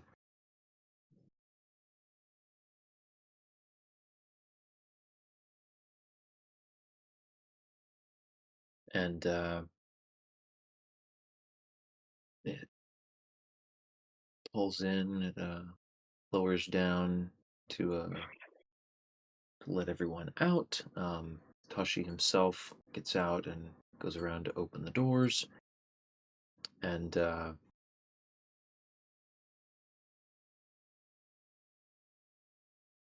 over a short distance away by the doors that go inside, there's a middle-aged couple standing there, both in what dressed to the nines, and the woman comes hurrying over as the man stands ramrod straight and waits.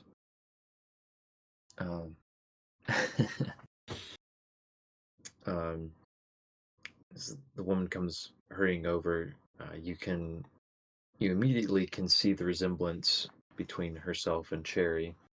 Mm. And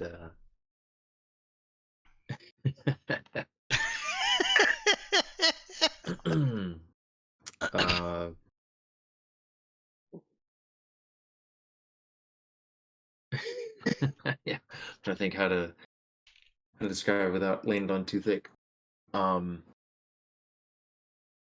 Yeah, basically just very good looking woman.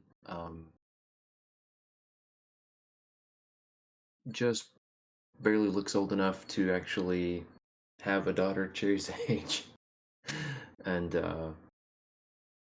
see in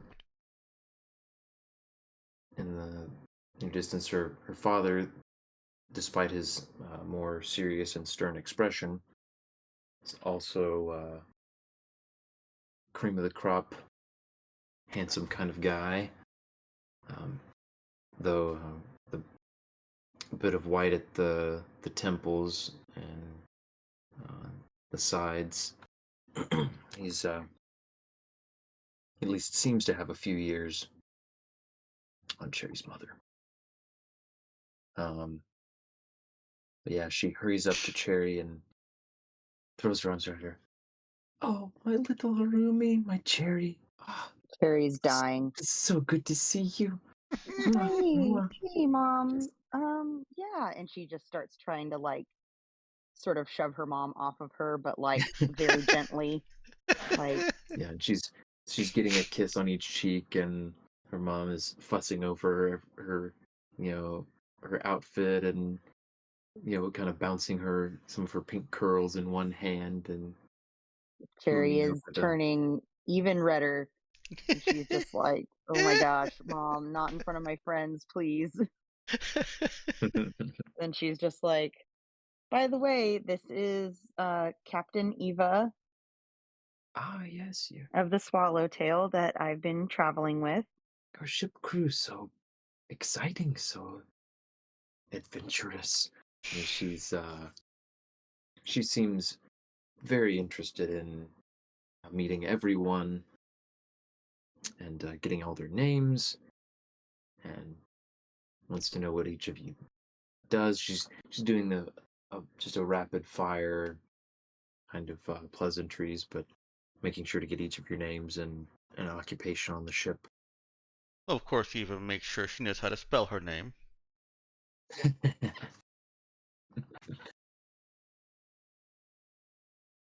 So she gets Eva as the captain, and if you guys want to make some particular note of how they would introduce themselves, you can, or we can gloss over those. Um,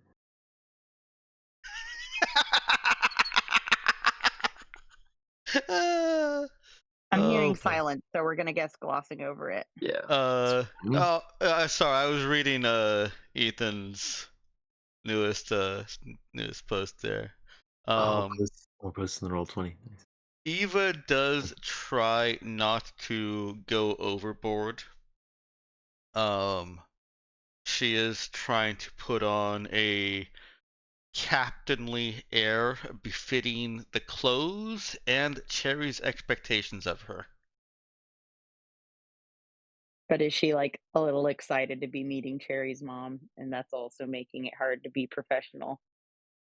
There's definitely a lot going on, and I'd be happy to roll, if if you're okay with it, Ben, a lead check just to see how well she presents as leadership material.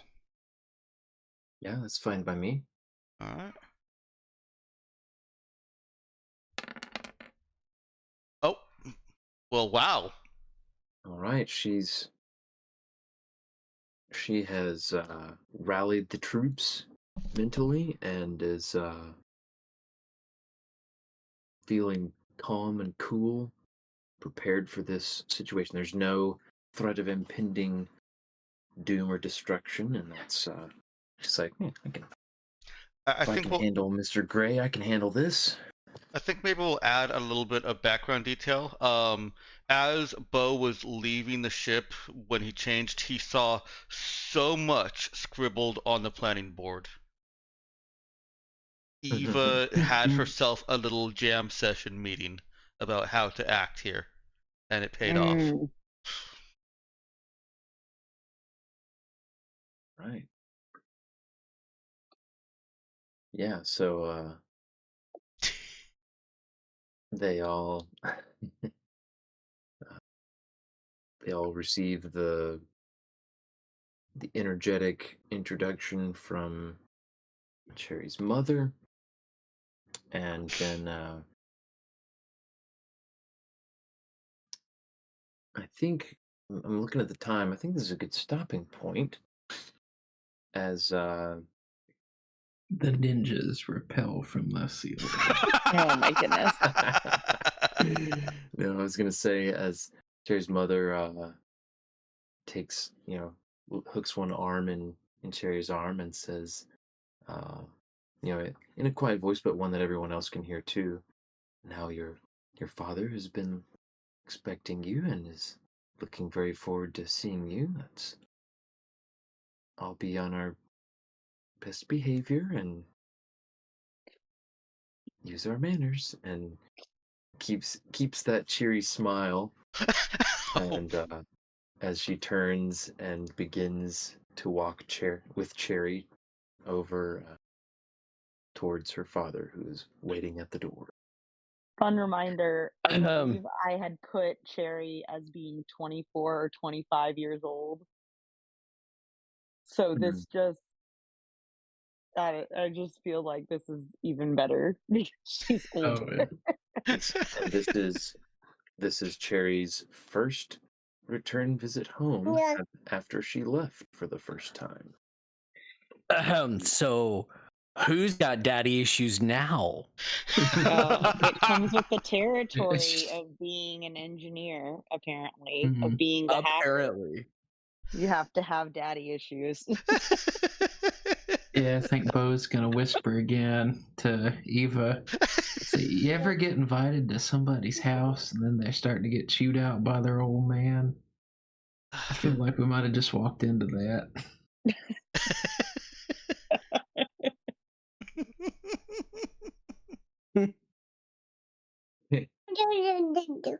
With Yeah, I not even agree, Isla. without even turning around, Cherry's mom gives a stirring shh.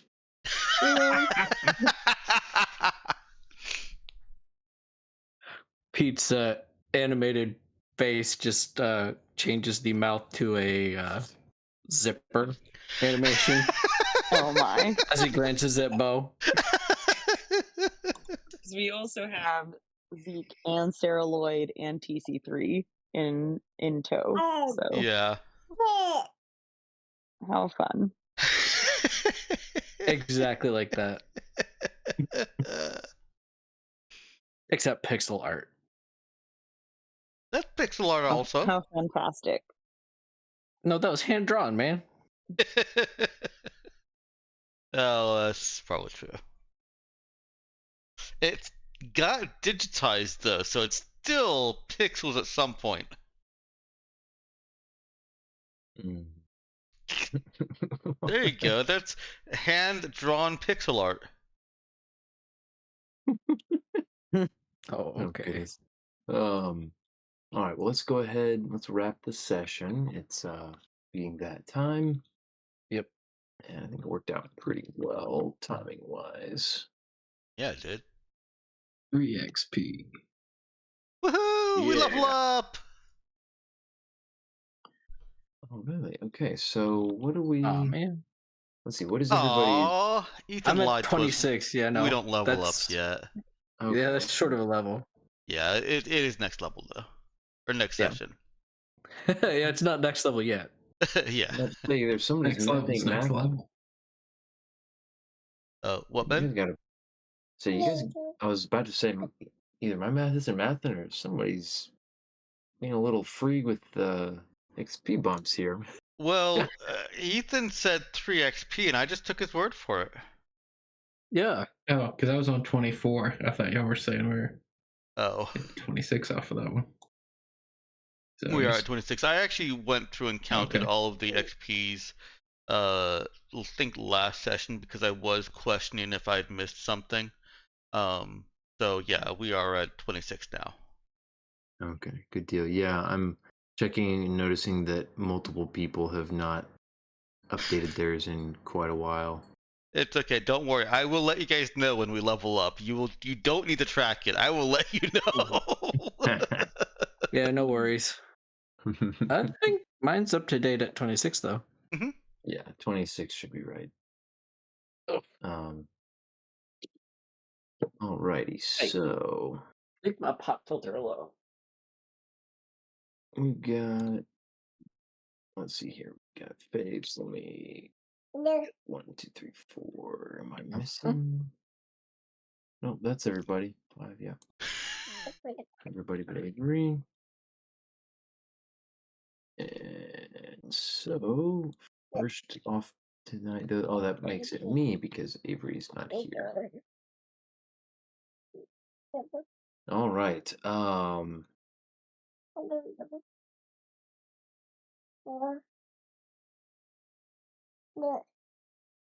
let's see.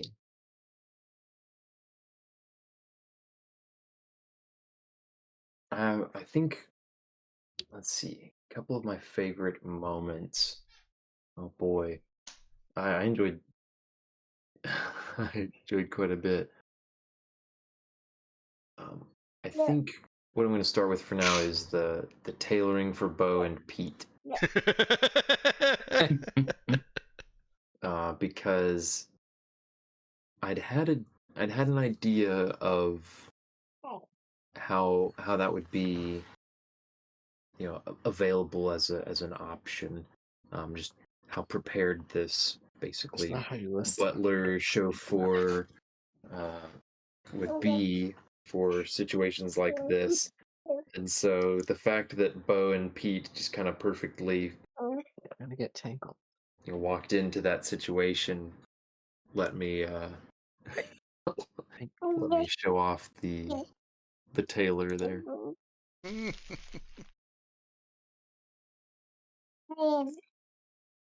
Danielle.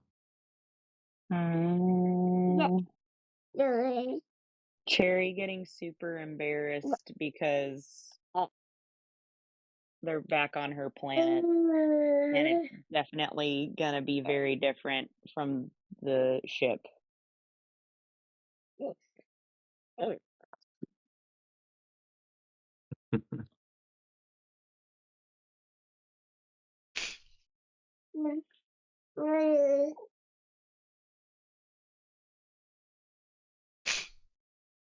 Yeah, that was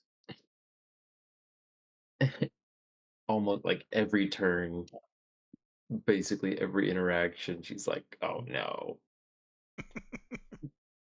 not in front of my poor friends, Mom." No. Kind of energy.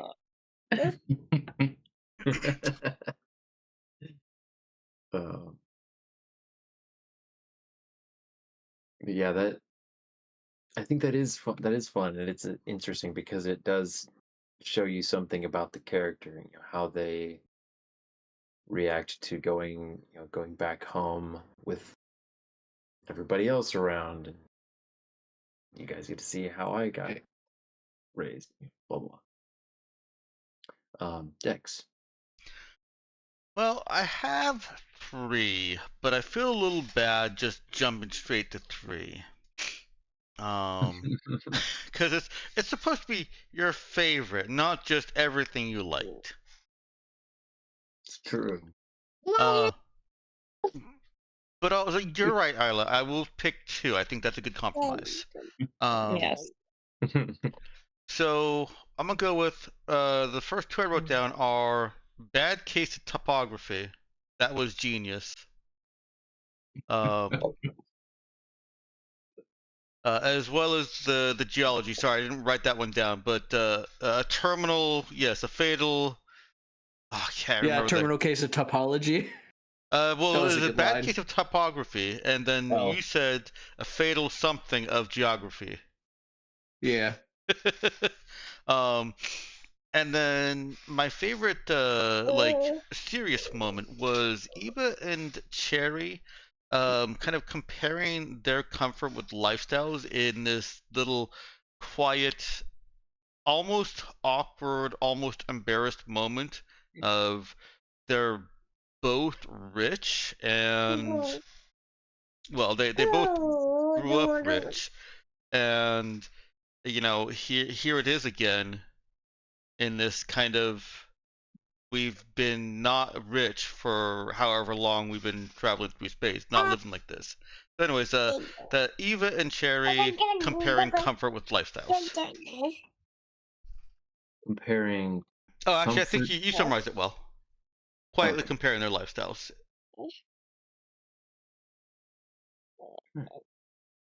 Yeah. I'm sorry, one word in there. Eva and Cherry quietly comparing comfort with lifestyles.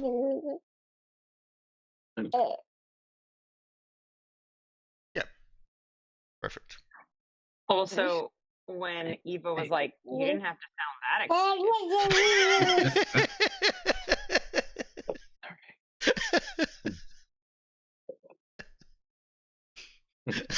Yeah, Cherry was not supposed to agree quite so quickly and eagerly.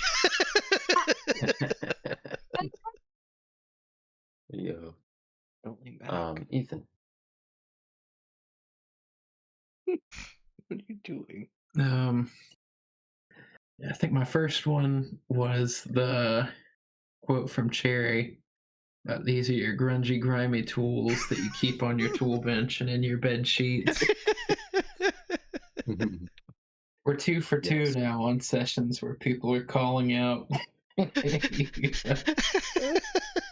Yeah. It is pretty great though.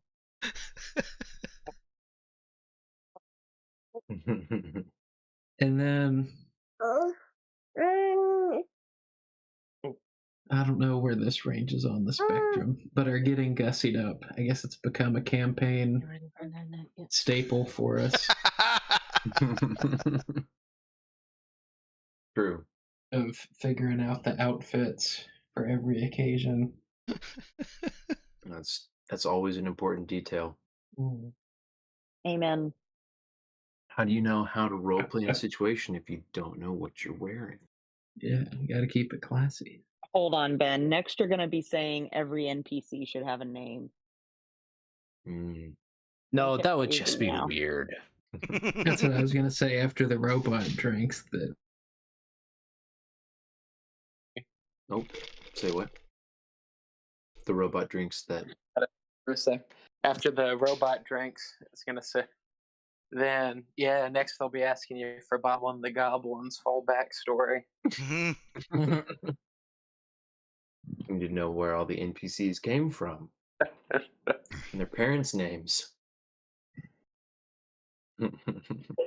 How old they are. That's when Boblin Senior the Third.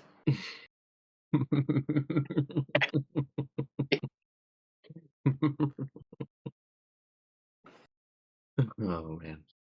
Robert, what about your favorite? I don't know. I'm gonna go all the way back. Eva calling a whole meeting, like a whole ship meeting, just to give Pete his present. That was pretty funny. I also like Daddy Issues V2.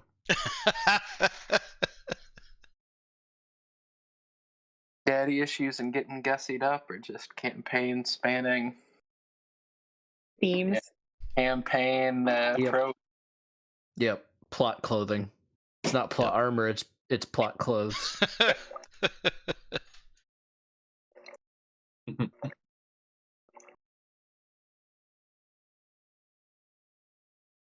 Alrighty. Well then, that'll do it for us. Next time we'll go meet Cherry's daddy. Woo! Thank you all Alright. for playing. Saves are posted. I'll Cool. go ahead and end the stream. Nighty night.